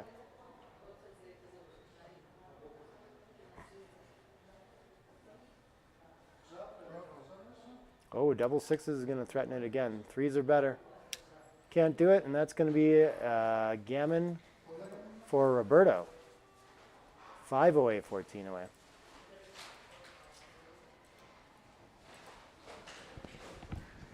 Running away with it at the moment.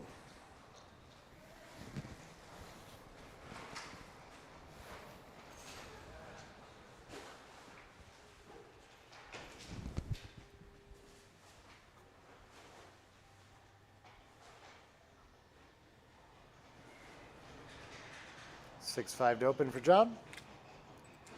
He'll just be running with that. And a 5-1 I think splitting covers the outfield, slotting is good. They're both contenders, but it actually does plenty for contact to split here too.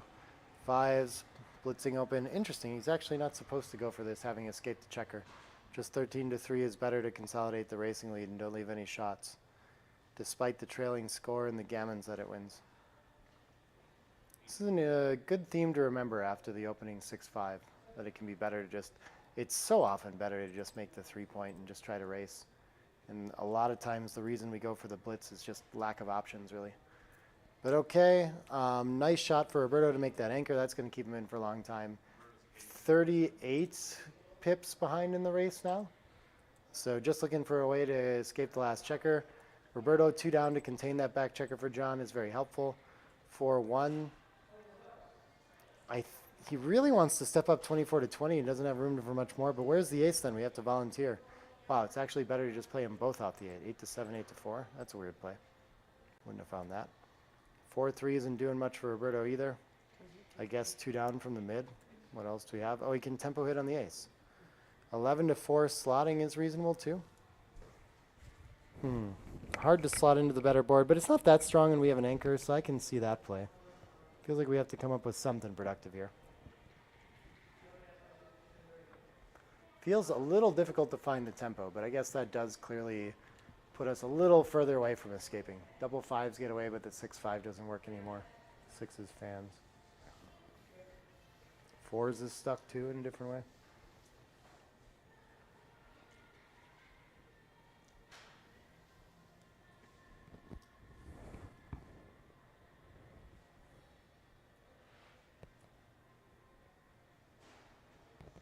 Yeah, this feels like the focuses on building and it leaves a ton of fly shots, which we're worried about, of course. John going to find the double here now because hitting a fly shot probably going to lose his market. Easy take for Roberto just in case he doesn't. And 4-1 stuck with the same dilemma as last time. I guess 13-8 is a little safer than it was last time since our opponent wants to use 8s to do something else anyway. But yeah, we also do have the option of making a board point now. So why not do that? But really we're so focused on escaping that, okay, yeah, he's not even worried about purity or anything, just going to fill in points and think about the race. 6-3 is going to make the 5-point. And now the fly shots, that was a problem to leave the 2 blots in board because he can't take advantage of the fly shots now. 5-6 is going to escape safely anyway, though. That's the shot we were looking for. 3-2 can start 2 points or make the bar point, but I think probably making the board point's better. What did he, oh, he came in with one of them, okay. 6-4 is playing behind. 5-2. Roberto should just be working on his board. Should he get the contact here?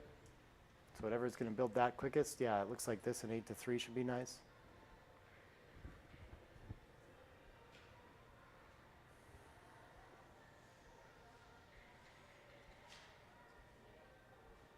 Plays in instead. So this feels like trying to save the gammon or something like that, which I don't think is a big risk here. 4-1 gets to make both points, and now he's ready to take advantage of fly shots should he get them. Oh wait, why would he wouldn't have 3 fly shots anymore. Okay. 3-2 makes a board point. 4-1 gets to play 13-8 and only, yeah, 8s for Roberto. Can't find one. 5-1, I think should want to slot the deuce, but he could also play 9 in and 8-7, something like this. Yeah, that looks good. And he gets the safety. Jumps past the anchor, just has to clear the 8 now. 4-3 can't make the points in order. Maybe 7-3, 5-2.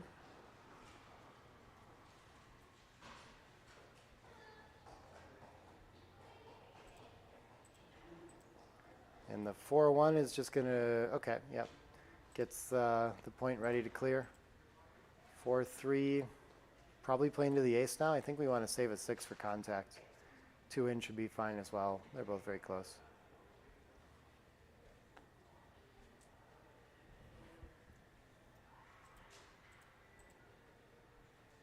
4-2 clears safely. 1 step closer to 2 points for John.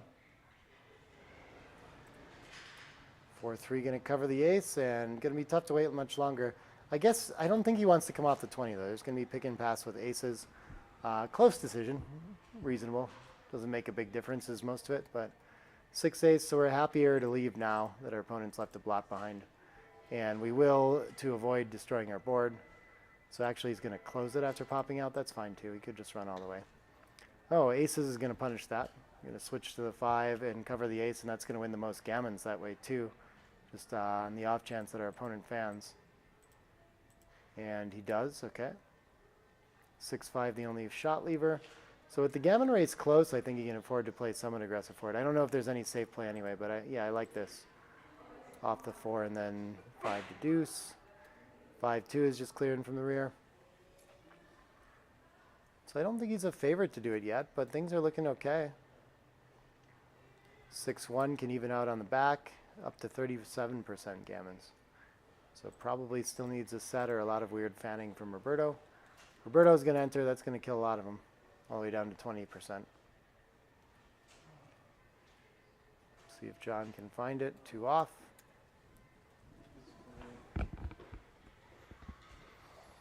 Six 3 is a perfect crossover in. 4-3, 2 off.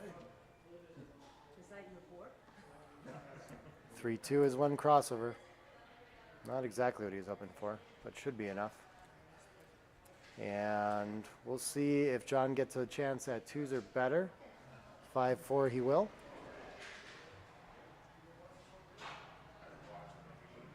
And 4-3 not enough.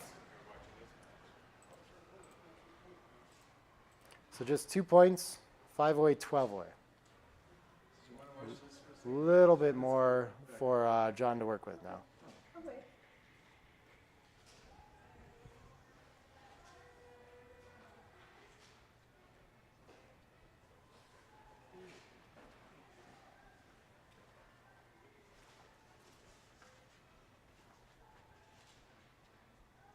Okay, dinner coming. Oh, but it looks, smells good though. It's in the cooker. 6-2 open from the leader. Should be a splitting roll. Was that here? 6-1 gets the point on head on the bar.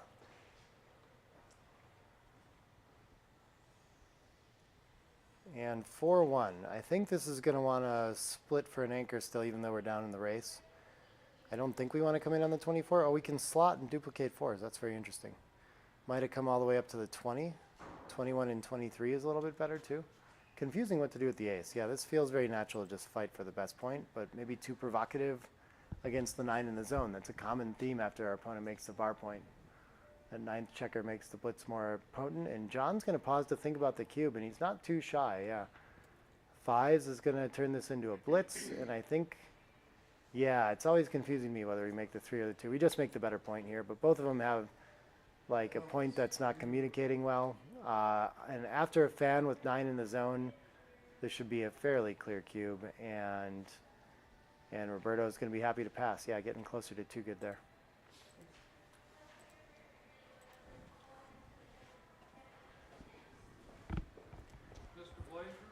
Howdy, David Kettler. I'm doing well. 6-2 is going to get the split.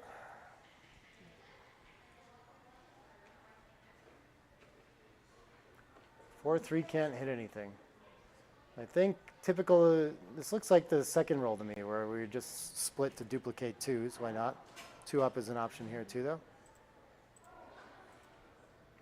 6-5 gets to anchor up. Beautiful shot for John. Still some blitzing potential if he can get lucky too. So Roberto looking to make an anchor of his own, and he gets to. Doesn't have to volunteer any shots either. So we're going to play a simple mutual holding game, which is quite happy for Roberto, the match leader right now, at 5 away, 11 away. A point behind is not exactly what we had in mind, but we do need to get our boards ready for the inevitable contact that will end a mutual holding game in most cases. 2s does that great for Roberto. 6-5, not a lot of good 6s here. So I guess we're just going to bury behind to preserve our race lead. 13-2 is an option there too. 4-1 can just slot. Okay. No crazy decisions yet. I think he just wants to stack up the 3 here as well. He's looking for some stronger option. He's just sort of clearly outboarded in this game for the rest of it, so I don't think he needs to find any bold plays. I don't think they'll help enough. Well, I'm wrong though. The 13 to 7 is pretty important here. What is and cover the deuce, and then we both have 3-point boards. That's tricky to me. I don't know how we find that. But XG wants to slot it because it's going to be so difficult to find any sort of playable roll next time, I suppose. Making the bar, it's like a landing point next time, will be very helpful. And the deuce point helps us with contact, in case we get hit anyway. I guess Roberto is going to have to leave a shot a lot of the time next rolls too, maybe. Maybe on any ace. Unless he wants to destroy his board. So nice find by John. Nice bold play. Even ahead 20 pips in the race. I wouldn't have thought of that. 5-4 I think is just giving up the 8-point. And Roberto's board is looking very nice. And does the 6-1 pay off for the slot? I guess he probably just has to play behind now. I don't think he wants to volunteer again against this board. I would have made the ace as well, but a little bit better to leave the 8, I guess. Same idea. 4-3. I don't think Roberto minds volunteering a shot here and really can't afford to give up his board. I guess he could make the ace and keep a lot of it, but he's just too far down in the race and has too much of a purity advantage. So I think I'm volunteering a shot, and we can duplicate 4s by leaving it from the 11. So yeah, 11 to 4 looks pretty strong. Small favorite after that play. 5-1, 4-1, not too far off.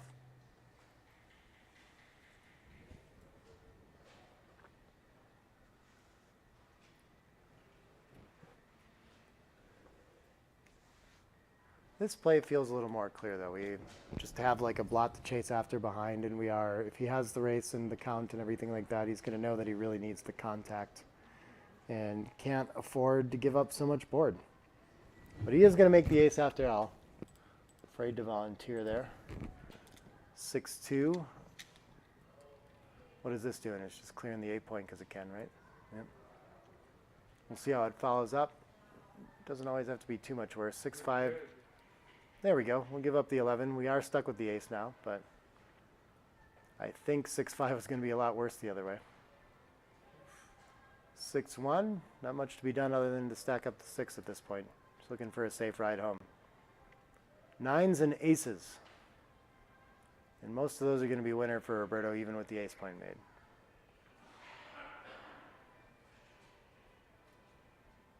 Is he pausing to think about the cube? He's way too far ahead in the match and not a favorite to hit anyway, down in the race. So I don't see it. 5-2 is not a good roll. Great twos. You can't read the double shot or bust your board. Yeah, he's considering busting his board. So leaving the anchor seems pretty big, but I guess the board's impure enough that we're probably not going to risk too many gammons, so I think we have to do that, but he's still afraid to do it and just playing tight in the board instead. Yeah, he's going to give up a lot of wins this way. He's still a favorite to win after he gives up the anchor, but now he is very much not. John can come home a lot more fearless here.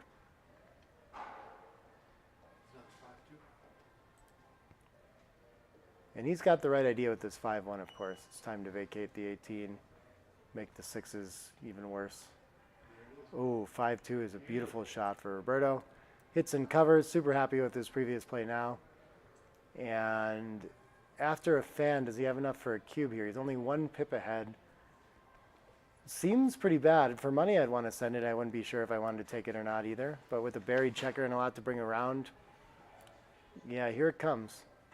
And it's still a take for John. It's going to be a tough one to find. 78% wins, 12% gammons. So fairly clear money double and pass. But John needs to ignore those gammons at the score and just play for the recube. These are some of the hardest to find, I think.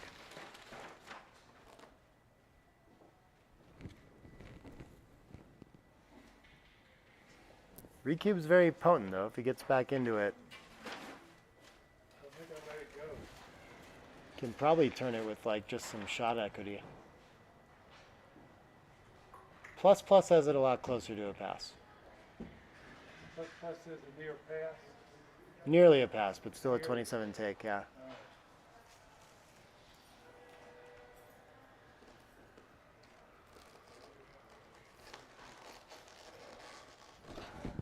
This is a tough one. I guess the biggest thing is that John's just only down 1 pip in the race, so he can enter and still have a pretty, without even hitting a shot, still have a very good game here. And he's probably not very afraid of those 11% gammons because they're reduced in price, and because Roberto has a checker buried to the ace, which is going to make it hard to be closed out and win a gammon anyway. So all those, like, it's reasonable to think about it. I still probably would have been, maybe it would still feel harder to send the cube on Roberto's side somehow at this kind of score. But even though we're supposed to adjust to taking these deeper, I don't find that particularly easy either. Well, you have to send the cube here because you're going to get dropped.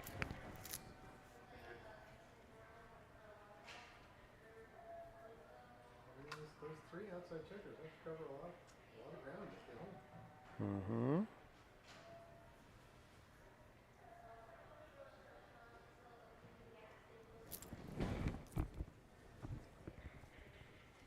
You get up to the cube, John just gets all his chances for free.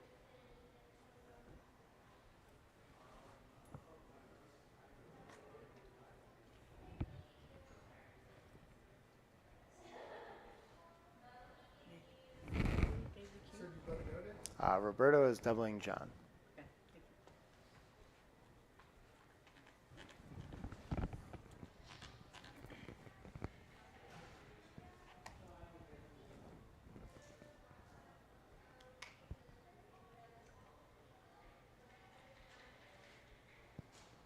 you. These are tough to always guess what the players are working out, but I'm sure John's finding some way to estimate his winning chances and coming up with, if I win, you know, where does that go? If I get attacked, where does that go?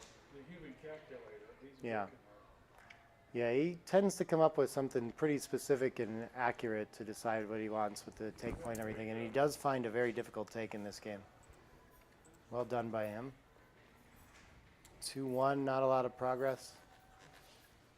I think he's okay to split if he wants for mobility, but I don't see a big reason to. 2-4 enters for John, and now John should be pretty happy to hold the cube in an even race here. And 4-3, can't do anything about it. Roberto would have been very happy to hit loose. I think he just has to clean up a blot now. And I wonder, I mean, the threat to get to the outfield is kind of big here. I guess he still has to get by the anchor anyway, so probably not too much here. But John's going to have to make sure that he's not, like, missing his market. 4-1 is going to come out and hit almost certainly. Has to try to win the game, yeah.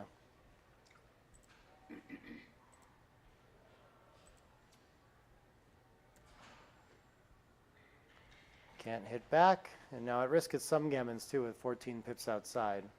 6-5 gets a checker all the way to safety as a cover. I think that's the best we can do with it. Yeah, bring the cover in. And let KT real bad now. No hit.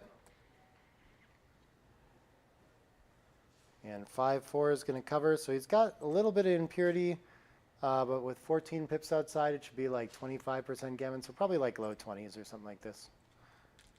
And that would take him all the way to Crawford if he wins one. Nice find with the cube for Roberto too. So he should play for aggressively for it, which is going to make it awful tempting to play 8-6 and 1 off here. And I think that is the best play by a little bit here. Wins a whole 4% more gammons.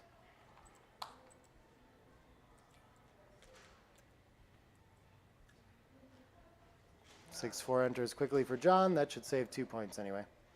Tough to win after it though.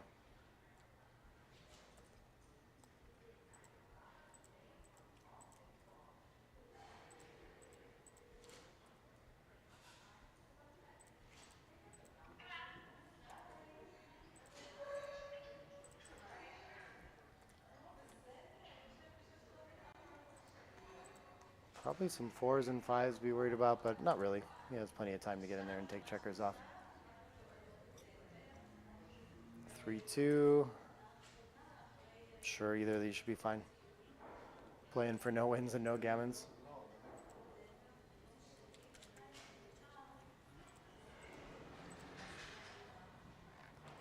6-5, sure.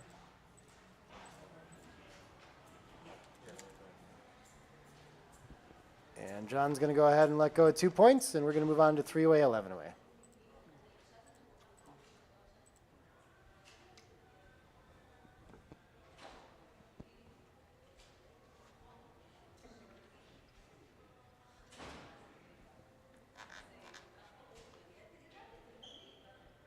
And it looks like maybe they're going to take a short break here, too. Made it through half the match points. That's usually a good time.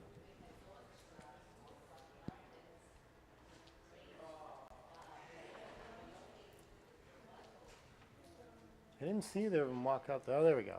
There's John out there. All right. Well, they take their little break here. I'm going to go get a little bit of water, and I'll be right back with the rest of this match shortly. So thanks, everyone. Stick around.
Nick, where's home for you?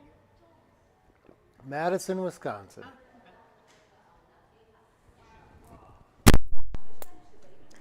All right, I see John back at the board. I don't know if Roberto's back there yet. But we're going to continue on. 3 away, 11 away soon. Well, Roberto wants some water. He's getting the ice. I have a giant jug of it, but he doesn't see it. There actually was some coming out. Okay, okay. He's covered. He's got really cold water. Mine's regular. Got it. I'm glad he didn't see my jug of water, because it's mine.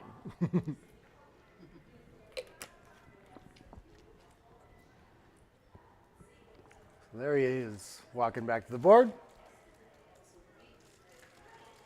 So, could be 3 quick points for Roberto, or we could have a whole bunch of points for John.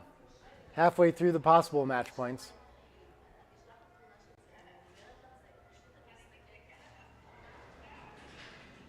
See if John can get a comeback started here. 5-4 open for Roberto. Definitely going to split at a leading score. Try to fight for an anchor.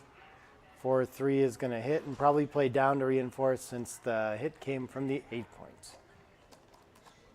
5-2 gets the hit back for Roberto, and maybe just 24-22. I don't know if we really want to unstack the midpoint anymore here. 3-6 can just make a bid for freedom. Having the checker on the 9 duplicates the 4s that anchor too, and duplicates 4s that hit. Yeah, so there's 4s everywhere when we pop out. Roberto gets to hit with the 2-1, and the 1 I'm not so sure about. Feels pretty stiff to clean up, but we really don't want to be on the 24 either. I think around the 23. 24, 23 feels like the lesser of evils. Ace-6, got to get that extra checker off the 24 point, so he's going to pop out to the bar without thinking about it too much. And double 6s. Not as good as it usually is. I think it's pretty happy to hit and bring a blot around. I don't know if we're going to end up making the bar here or not. This is a little bit awkward. I think you give up the 13 completely. So if he does this, then maybe I mean, one of them's got to be 20 to 14 as well.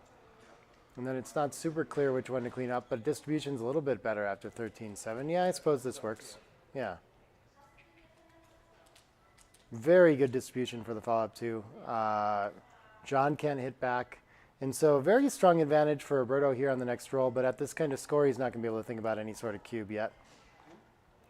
Maybe close to it for money. 2-5 could make a point or it could hit with tempo and escape. Both look very strong. And I think our opponent threatens to make the better point if we don't hit as well. So I think I'd rather escape from the back here. Oh, we can make the 9 as well. I didn't even see this. Okay, this looks very strong to block the checker on the 22. Yeah, focuses on escaping quite well. 6-1 is going to cover a nice point. And slot in front as well. Okay, we're just playing wide open now. And 4-3. Is that 4-3? Yeah. Wow, another decision. Can escape with tempo, can hit 2, can point on head. Feels like escaping is more important again, but yeah, actually hitting on the 3 is the most important thing here, apparently. And then whether you want to hit on the bar as well or point is fine. Pointing slightly preferred. 5-3 is going to try to attack for John as well. Hit 7-4. Plenty of life in this game for him. 1-6. All out of time to do anything but escape now for Roberto. Nice shot for John. I think we're focusing on offense, but we did have that option of making the 20. 1-3, I think Roberto's got to try to attack and take him off the edge. Outboarded.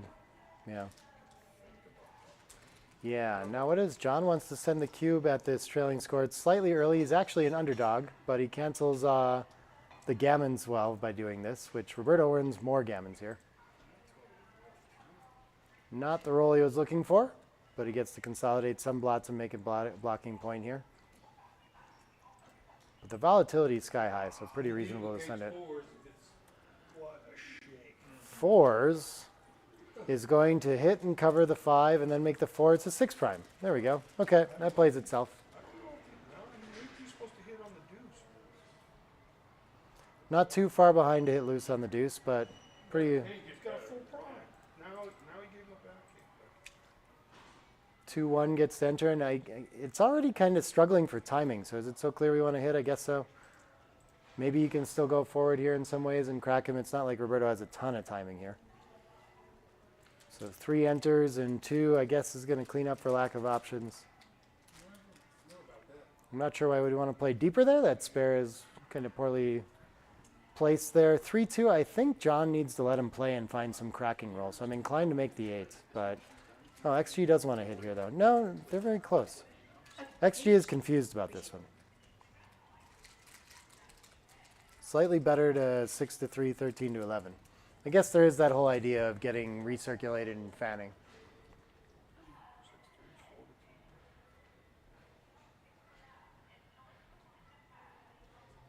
Dana wants to go all in back game and break the 4 here. No, I was just looking at it. I would consider it. How wrong is it if you do it? Not too wrong, if wrong at all, I don't think. Yeah, it's only 28 behind. It doesn't win more, and it loses more gammons. I think you just make the 8. Yeah. If he throws a 6, it's bad for his timing. Throws the 4, it helps. Dana wants to make the 8 too. That's what I felt with it too. For some reason, XGN++ prefers 11 and 3. But I feel like I want my opponent to find some poor roll in like play, and I risk them fanning and not having a forward plan anyway when I hit. I guess if you escape, you have to make sure you're hit. Mm. You can't just let them without the winning checker. But boy, 5-3, 5-5. Well, I didn't like his deuce. Yeah, Dana pointing out playing 6-4 created some bad fives when we make the 8 here too, which makes this a little more confusing. John is going to go for the hit. Oh, he's doing it. This is not too bad either. He found it. Yeah, this is like no forward option here. Okay, Roberto gets to enter high and leave the checker on the deuce, which is always a problem with these kind of banana split plays in back games, is that they might just get left on the deep point. And I think nothing to do but play 9-7, but we'll see what Roberto comes up with here. He seems to want to keep that spare back there for flexibility or something, but I don't think it's really accomplishing much. And we give our opponent a chance to go forward when we break the prime now. So I think we want to keep it while we're coming around here still.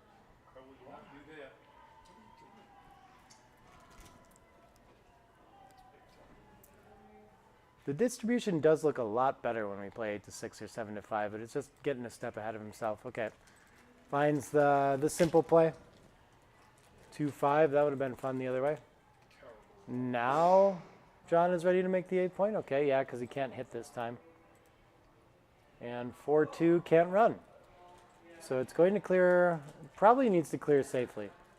But I guess, yeah, we don't force any 6s anywhere, so I think we just have to come off the 8 here. I don't think we have any real options. Oh, interesting. He's going to volunteer here instead. Okay. I think he can get in trouble there, but no, it's very close. Totally reasonable, relatively. 4-2, I guess we're just making a prime and hoping our opponent rolls something horrible. Hit again, 9. And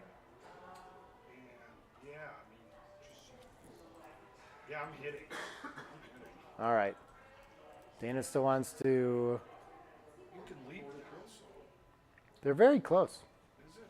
Yeah. I can't. But 8-6, 8-4, hoping to buy a tempo and trying to escape. There is a forward plan there too, yeah. I don't think his timing was good enough for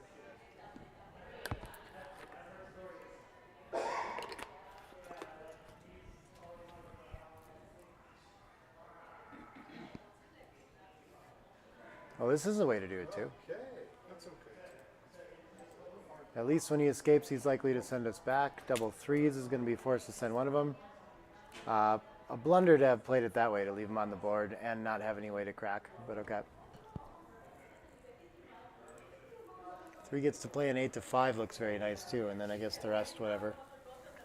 18-12 is okay. We could clear the point right away too, but I don't know if we really need to do that. I don't feel like it's a big urgent thing to do, so I like playing around to the 12 instead. And double aces. So he pretty quickly comes up to the edge to have more 6s to roll. Yeah, not worried about trap plays from the ace. I guess that makes sense here, given the distribution. 6-4 is forced. Volunteers a shot right now. John, I think, will hit it with all 5s. 2-1 is going to work on the board somehow. Maybe it just makes the 7, I guess. I don't know. No, I guess distribution to the 6 with all these slotted points makes a lot of sense too.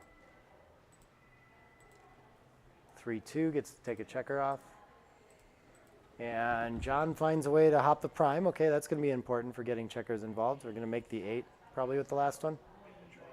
Or the 3 is fine.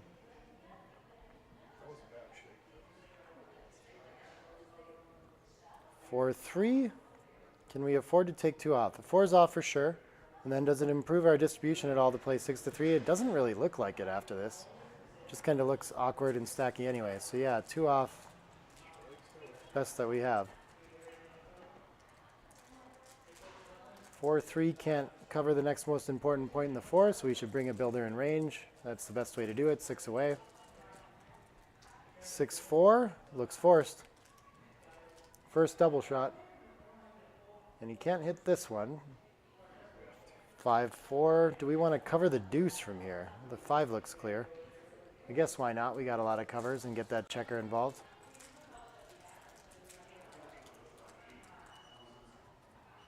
And this will repeat a lot. Double 5s is a repeater. Takes 4 checkers off though too. It's a pretty nice repeater. And John misses again. He gets to cover twice if he wants though. Does he need to create some sort of number instead? It looks like 6s, 5s. I don't think we're ready to create 5s, so okay, that makes enough sense to me. Probably just keeping all our points. 6-1 cleans up. Beautiful roll for Roberto. And he's threatening to win the match with a gammon here. 4-2 I think needs to create the 4s to split now. We don't like it against the even point. I think it's still the best. We would prefer that our opponent had one more checker on the 6 for this. 6-1 is going to leave another double shot. John running out of chances to save the gammon by hitting it, and likely to lose regardless. 6-3 finally hits. The 6, I would be thinking to come cover any like ace-6 kind of miracles. Gets a fan. And he's going to need Roberto to enter and leave some more blots if he wants to win this game. So I think getting off the ace right now is good. It also covers the ace-6 very well from there. There's the ace-deuce. He obliges. John looking for an ace or a 3 to buy time from the bar. 5-4, not what he wanted. Dana wants to think about hitting. Is it that hard to win otherwise? The gammons aren't so expensive. It seems like we could just like... Hope he throws an ace. Yeah, 11-7. I like the slotting the back. Yeah, 5-1 was actually very close. Totally reasonable. I got a fan and 4-1. Yeah, the ace is more comfortable to hit with. He's going to find this for sure.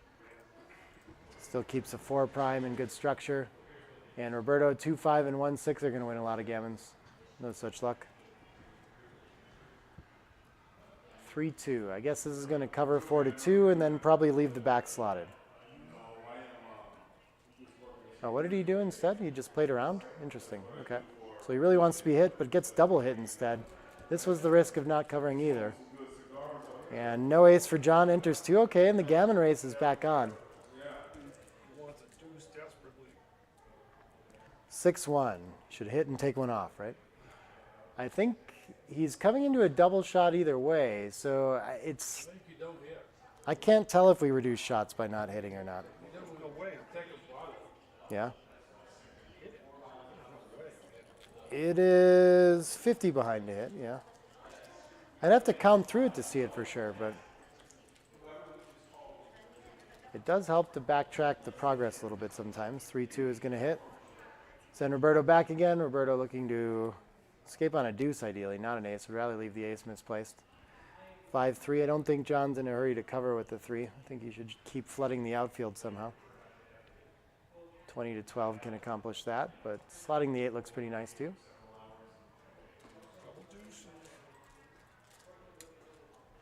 2-4. Now Roberto's on the board and can maybe cover or clean up that blot if he doesn't get attacked. Ace is going to attack for sure. I think making the 8 looks pretty nice now. Okay, but he's just going to slot the 7. Yeah. Oh, good shake. Wow. What a shake. I guess it hits. Well, I mean, it's definitely going to cover the ace. And then I think we probably want to send one more back and buy ourselves time to escape.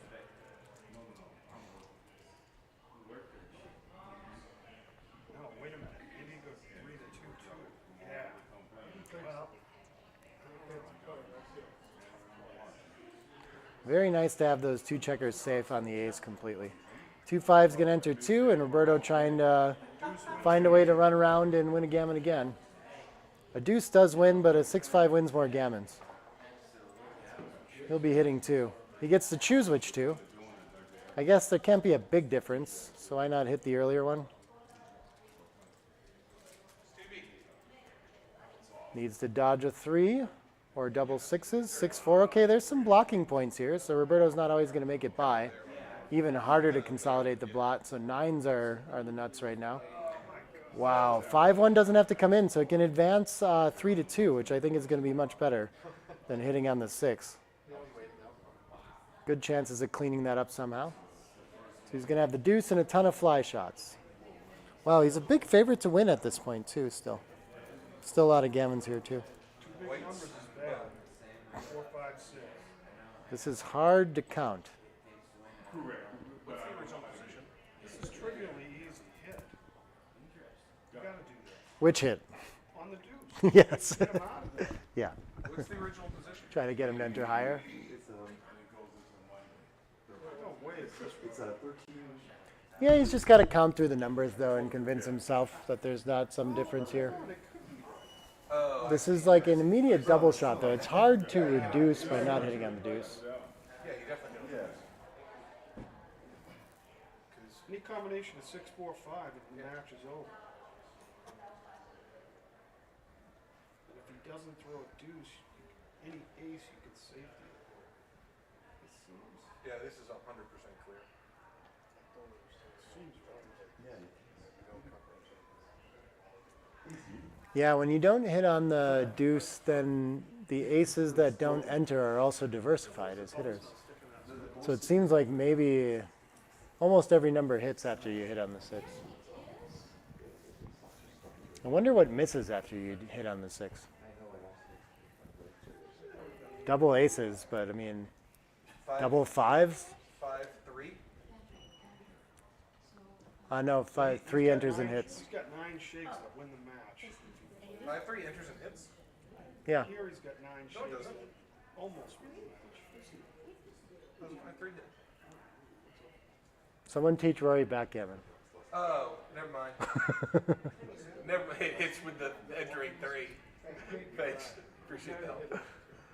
Yeah, I can't find many misses after that play.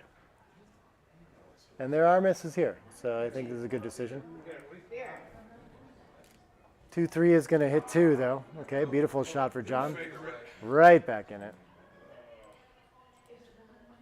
And yeah, he's almost 2-1 favorite after that now. 1-6 enters. If Roberto can come in quickly before John can create structure, he's got a little bit of hope, but it's going to be tough to scramble 2 around. 6-4 is probably happy to link up with the 8, even though it's out of order. No, it's not. It should cover the outfield. Okay. Fair enough. Yeah, I guess we're kind of expecting our opponent to enter and have to hop out, and we just want to be ready to keep sweeping up. 2s. Ooh, I can't imagine switching here. I don't think... Seems like too early to play this in pure. I think it's just attacking. And if you have to recycle, you recycle. And it's not like nothing's stopping you. This is like common thing that, I don't know, like it's... The way to bring it home is to have the perfect prime here. And that's going to cost quite a bit to not have that. Oh, maybe it's okay. Like, if he enters, you want him, if he anchors, you want him to be able to leap. And if he's on the ace, he can't unless he throws a 6. So Dana pointing out that you can make him leap whenever he enters by not having the pure structure. So there is some merit to that. Yeah. I didn't dislike it at all. See, he's anchored, but now he has to break it because he's 3-1. You can just sit there. 3-1 I think was a pretty good roll for Roberto. He can maybe get doubles to like swing him around, and there's a lot of them too. I doubt that that's the best we can do either. Probably preparing to attack whenever he runs with most rolls is more important. I covered the boxes. Yeah, covering the boxes just doesn't tend to be the priority there though. 3-1, is this going to be, oof, I don't think we need to hit here either. There's no hurry, just relax. Yeah, just advancing and covering. He could have made a blocking point of some sort out of the 19, sure, all kinds of things like this. And 3-1, what is this going to do? Yep, force from the front. 6s, 5s, 1s, 2s, so a 4-3 doesn't miss either. It reaches.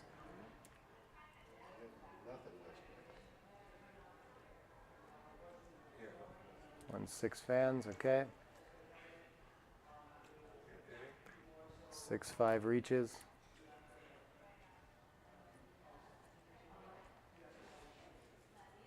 Double 3s, okay. Roberto's gonna buy himself a little more time to roll some sets and come home, play some hypergammon. I guess this 15-point blocking the double 6s is persistent, so it is like a little bit better than it usually would be. Can we get in the way of? There's nothing else to get in the way of relevantly. That's how he wins. He throws double 6s and then safeties wins. So just got to prevent that.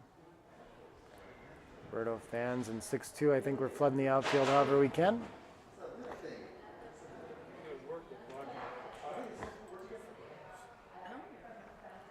Out comes 4-1. 5s and 2s and 7s and 9s and 12s. Probably some other ones. 5 reaches. And no hit from the bar. Okay. Roberto would have liked to buy some time to come around there. 6-4. Can't continue the attack. So once again, probably like 14 and 13 makes a lot of sense. He's going to break the point and bring attackers in instead. Okay. Fair enough. 2-5. He's going to attack John. There are blots everywhere, yeah. 6-2 can't hit back. That's a little bit of hope for Roberto to get a checker home, or maybe just link up on the 17. At this point, making a back point out of the 23 seems pretty strong. Or he can, okay, he can link up 11 and 9. He wants a double 4 right here. Looks good. Double 4s does get all the way to the ace. 2-1 does not have to come in direct range. It can step up 23 to 22 as well. Right the other. You give him 6 is one place to the other. I think you give it to the guy that already on the board. This game is bonkers. This one's going to take a while to finish. Yeah, it's a perpetual Well, motion. eventually, white should not come in, and that's how it ends. Or that's how it progresses. Well, I mean, he still has some racing chances when he gets closed out, but not many. 3-1 can hit. Well, it can. I don't know that it needs to here, though, once again. Maybe making the 16 is worth something here? Yeah, I kind of like that. Seems like it restricts some movement. XG seems to like to just be spread out instead. Double aces is going to advance to 2s and 6s on both sides. Okay, double 2s must be a good roll then. It's going to make the point instead of picking up the checker. No, you hit both. Hit both is pretty clear, I think. XG prefers making the point. Really? Yeah. It's a bit surprising. I guess we're just hoping for a fan, even when they enter and move like a 2 anything, it's still going to get a ton of returns. Yeah. Harder to build the board, I guess.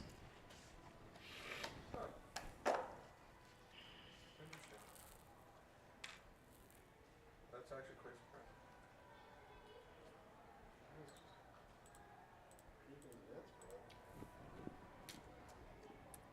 Finally gets a fan out of him. 3s is going to cover one of the points.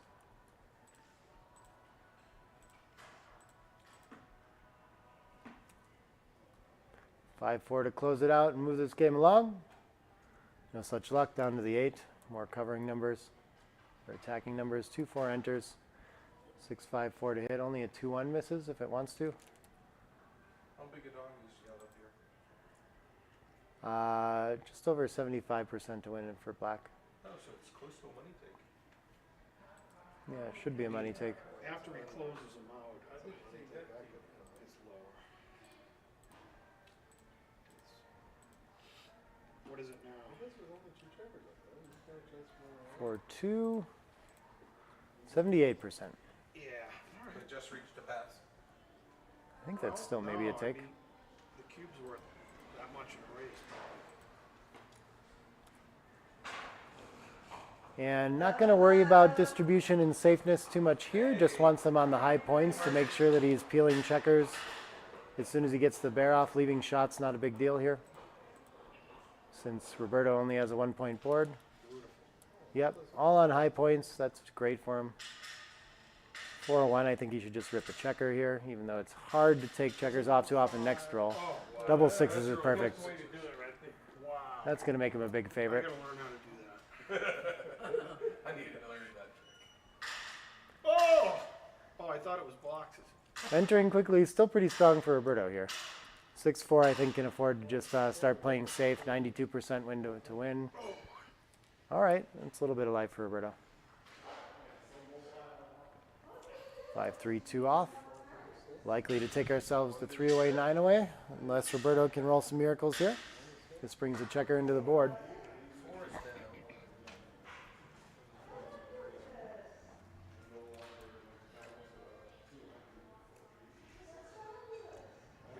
Nothing for Roberto. Is it still possible? Maybe. Yeah, boxes. No longer. Now it's over. See you later. Well, the outcome was good right there. That was fun. That was fun.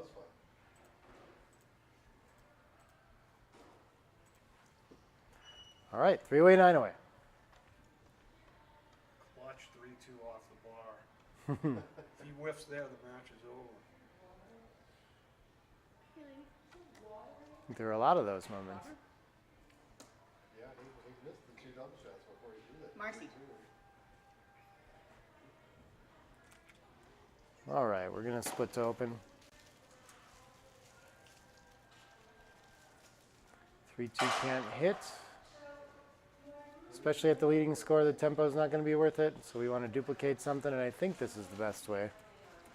Least provocative. Double 2s can't hit. And trailing, I think we want to make the board point. Maybe making the 11 with it is still fine here. Really, it's that low? Chooses to run off the 6 to hit instead, though. Okay, it can't be too far. Aces. Loves making the 5, loves making the 22 with the leading score. Yeah, beautiful shot for Roberto. Actually was a blunder to not make the 11 there and to go 18 to 14 instead. 5-1 looks like it wants to make the 5 point, but oh, the 9 point's very strong and consolidates all the blots with the racing lead. Given this game, I think that's the plan here probably. Yeah, and it's by quite a bit here. Really? 9 is right by a lot. Yeah. The 9 is like so valuable against the 22 Especially point. against the 3 anchor. Yeah. You're right. You're right. You definitely don't want to get hit. Mm-hmm. Playing 1 back versus 2 back. Right. It's big because all signs point to it. Leading in the race, all these kinds of things. Your opponent has a slightly better board. Not after you make the 5 point, I guess, but still. Always hard to pass up making the 5 point, though, so John's going to spend some time figuring this one out. And I feel like he tends to like more provocative, kind of bold, blot hitting plays, so I wouldn't be surprised to see him make the 5 here. Chooses the route of violence at the score, and he's going to get what he asked for. We're going to hit back and forth. No simple races. 2-5. Advanced anchor needs to split out to the bar.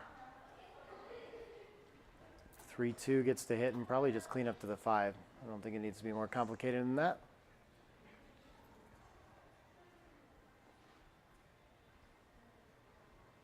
It still needs to split. His opponent has an anchor, so he has to have one too.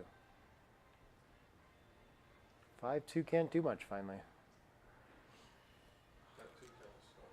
I guess we just make a board point, but that leaves everything. Maybe we have to tempo hit 8-1 or something. What's the race? Oh, leading score, I guess we're just cleaning up blots. Why don't we just play simple? Yeah. 6 and 5. If the race Just both to the 8. Both to the 8 is better than. How bad is 6 and 5? I imagine. But we can play and yeah, we can play in that way too. Whatever, as long as we make a safe play, we're fine. 28, 30, 40, 6 and 5 better. Yeah, we're ahead 5 pips after the roll. Oh, it's only 5? Yeah. This is my play. Better than 6 and 5? 6 and 5 is like marginally better, but all the same, yeah. Doesn't strip the mid. Yeah, it doesn't create a stack of 5 either. But it's small stuff. It's strategically we just have to play safe here. Can't tell by the numbers. Yeah, it's probably right at all scores too.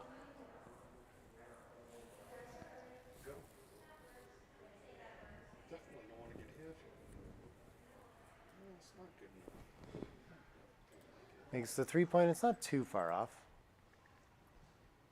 And John's going to pause to think about this. Does he reasonably? I mean, I don't feel like he loses his market too often when he hits even. But it's not too shy of a cube. 59% wins, 11.5% gammons. Not really any risk of a recube. 42 shy on plus plus. The numbers don't really support it though. I wouldn't be thinking that this was a cube at all. You said If I 42 shy? Wow, that's actually pretty close. double 3s, beautiful. That could be a market loser. There's nothing he can take here. What's he going to roll there he can take? He can't. A 3x. Yeah. Yeah, this is still a take. It is? Yeah. What's It's a 22 point anchor game. He's down 15 pips. It's close. Maybe on plus plus I won't like it. Yeah, okay. Yeah. It's just a holding game. Gigantic level. Massive. Yeah. I passed this. Yeah, it's like a .07 take apparently.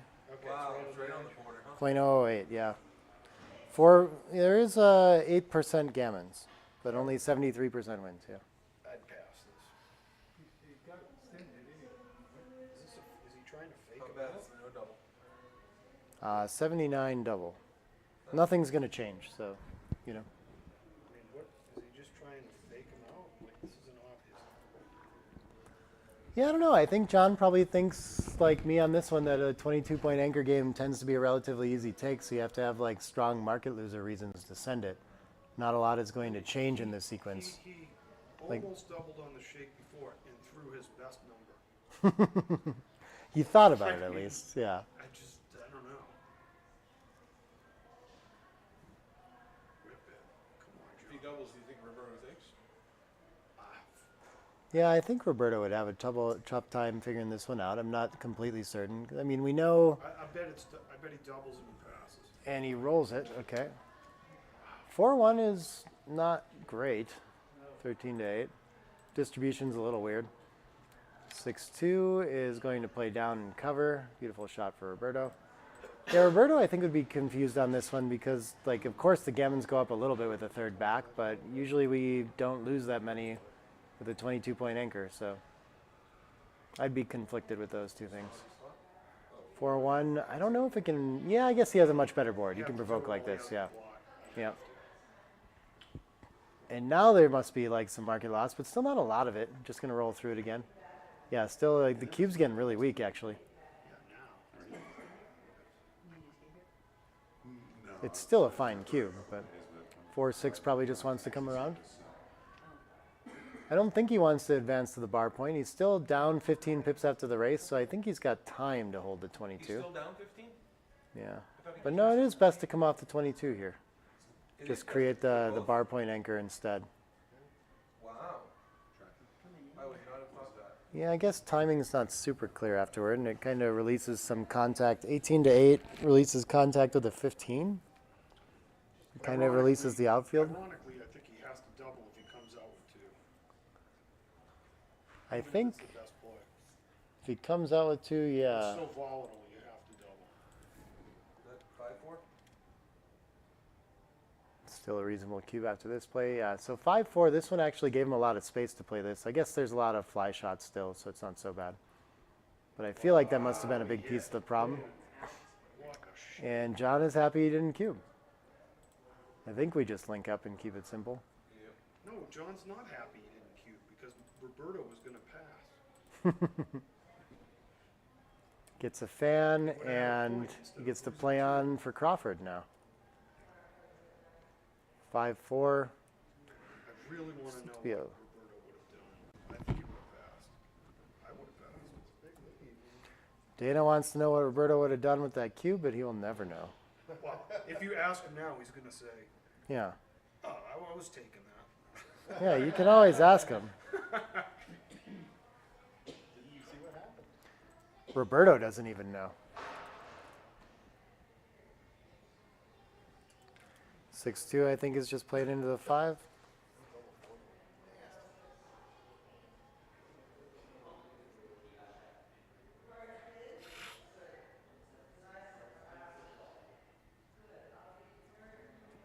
Two 5. This is going to save a lot of gammons at least. John is going to be very happy to be on the board. Roberto looking for a way to attack. The 3-2 can do it. So here we go. Still fighting for 21.5% gammons. And if things get funky, he can generally claim this game still too. 1-3 enters. More pips around the board for John. Beautiful. All the way down to 15%, a little bit under gammons. 5-1 gets to cover the edge again. Maybe we do win more gammons by playing 7 days, huh?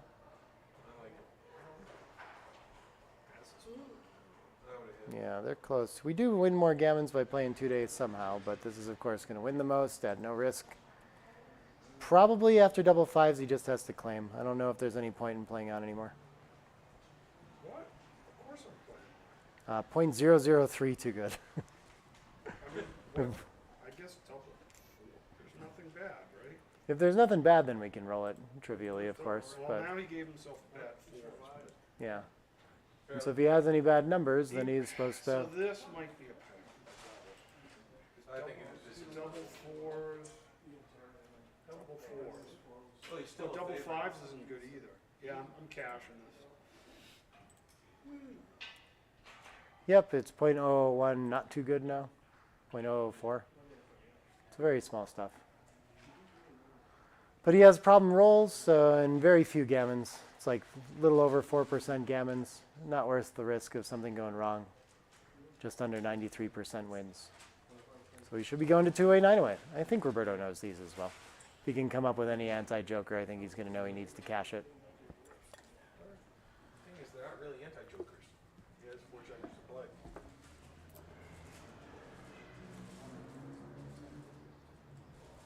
What's the race count right now? And he's going to roll through it anyway. Okay. So he gets one more chance to hit off the edge.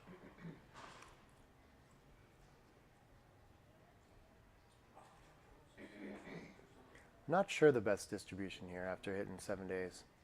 Nah, that's a bad double six. I would, Double sixes leaves a shot. Okay. So what are we doing here now? He is rolling still. 4-1 covers. Yep, double six is going to leave a shot still. Ooh, sorry about that. I'm surprised he's still rolling through this. I would have thought that, you know, like almost no gammons and there is risk of losing the game. five leaves a fly shot. Huh?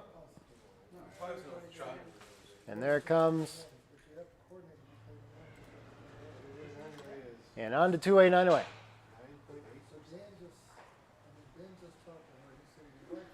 Are they taking a short break again here?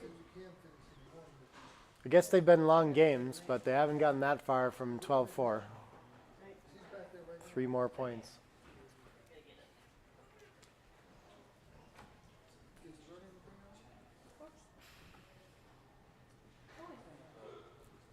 just get a glass of water or something. Speaking of that,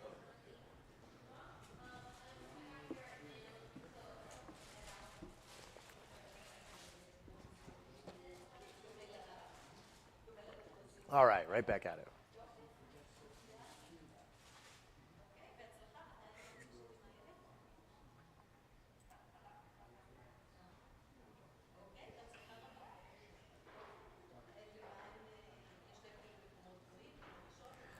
All right, 6-2 to open. Happy to split at the leading score.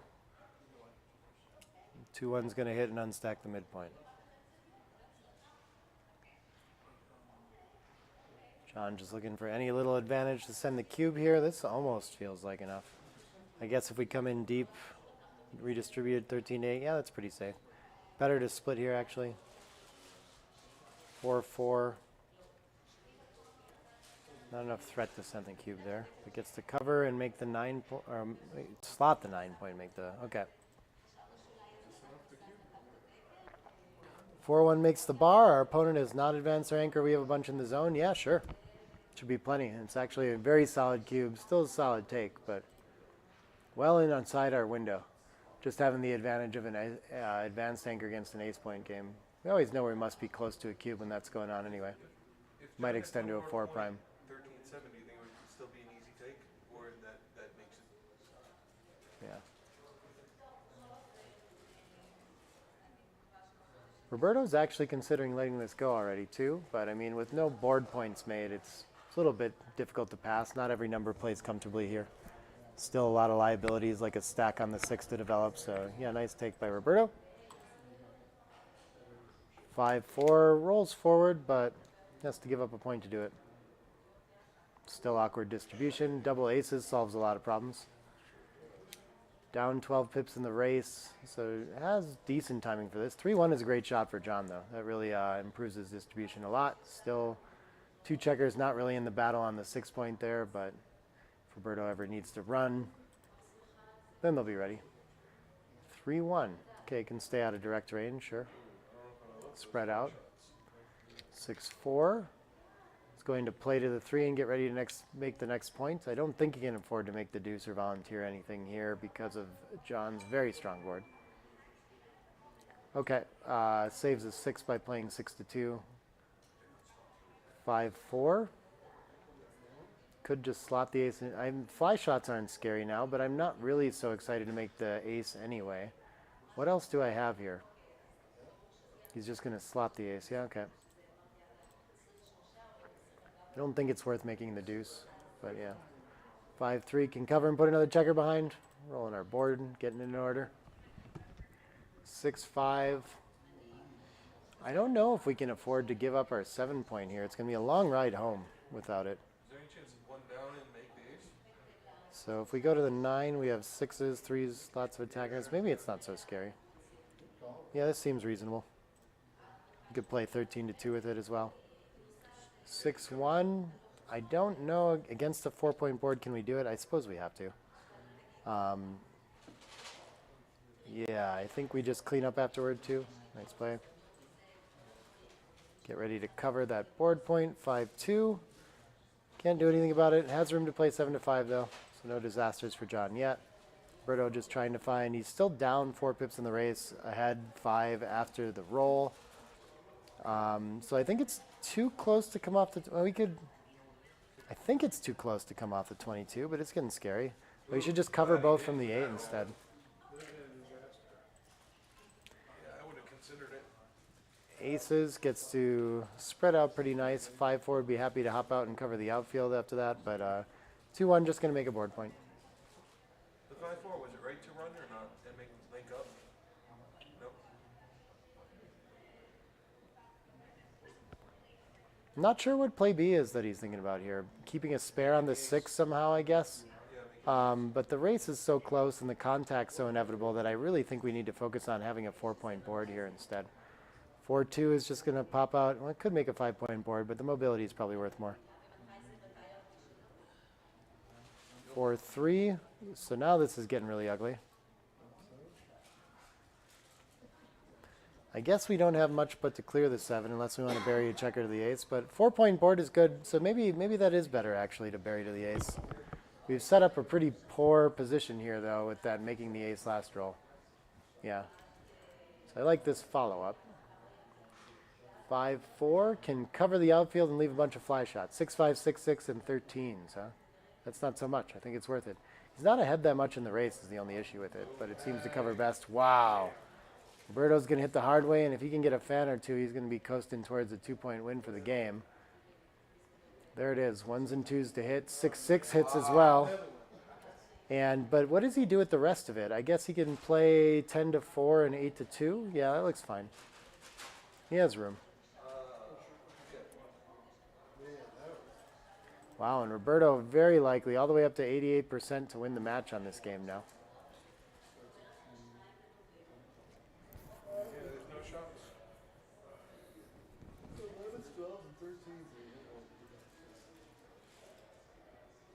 13s are hard. Good morning, Kieran. Marcus. All right, he gets one on the board with the 3-2. Trying to be ready to hit some shots should he get the chance. 2-1.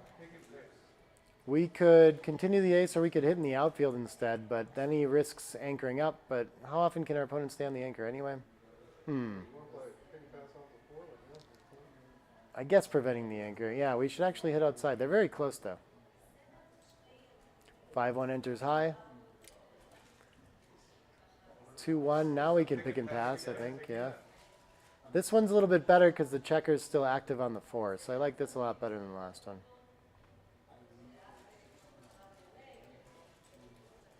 And 4-2 doesn't enter either.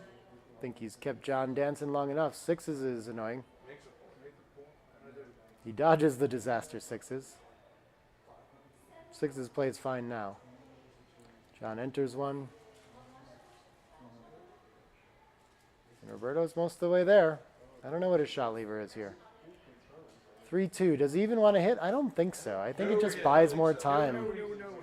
Yeah. They're very close. We'd rather just have our opponent enter and not have time to stay back for contact with 67 pips in the race, though.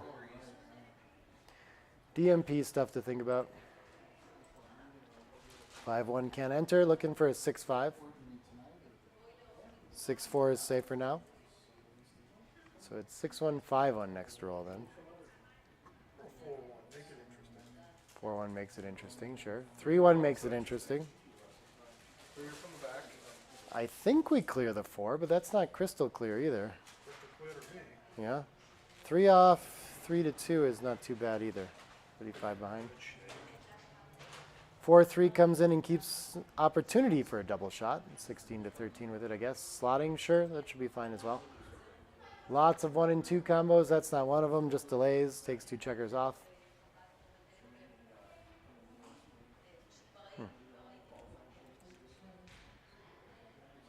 5-3 gets into cover range. 4-1 is going to leave a shot. How do we reduce here? If we don't hit, we leave a double shot. Yeah, so it's going to be less. So, yeah, I guess we want to advance the cleanup too, I think. I don't know. I don't know if that's any different than leaving it on than playing like 6 to 5 to ace. It's about the same. 5-1, Double 5-2, freeze is bad the 4-2. other way. So I think this is right. Double freeze. Yeah. Shot here. Yeah, it is significant. There must be some rolls there. Yeah. Double freeze. I can't come up with any reason why staying back on the 6 would be better.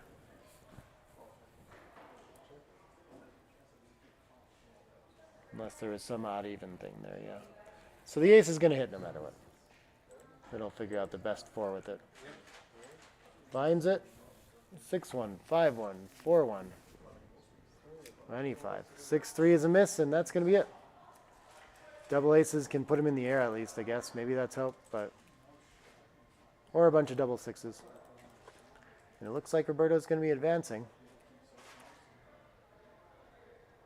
Does this put him in the final, or is it the first round? This is the second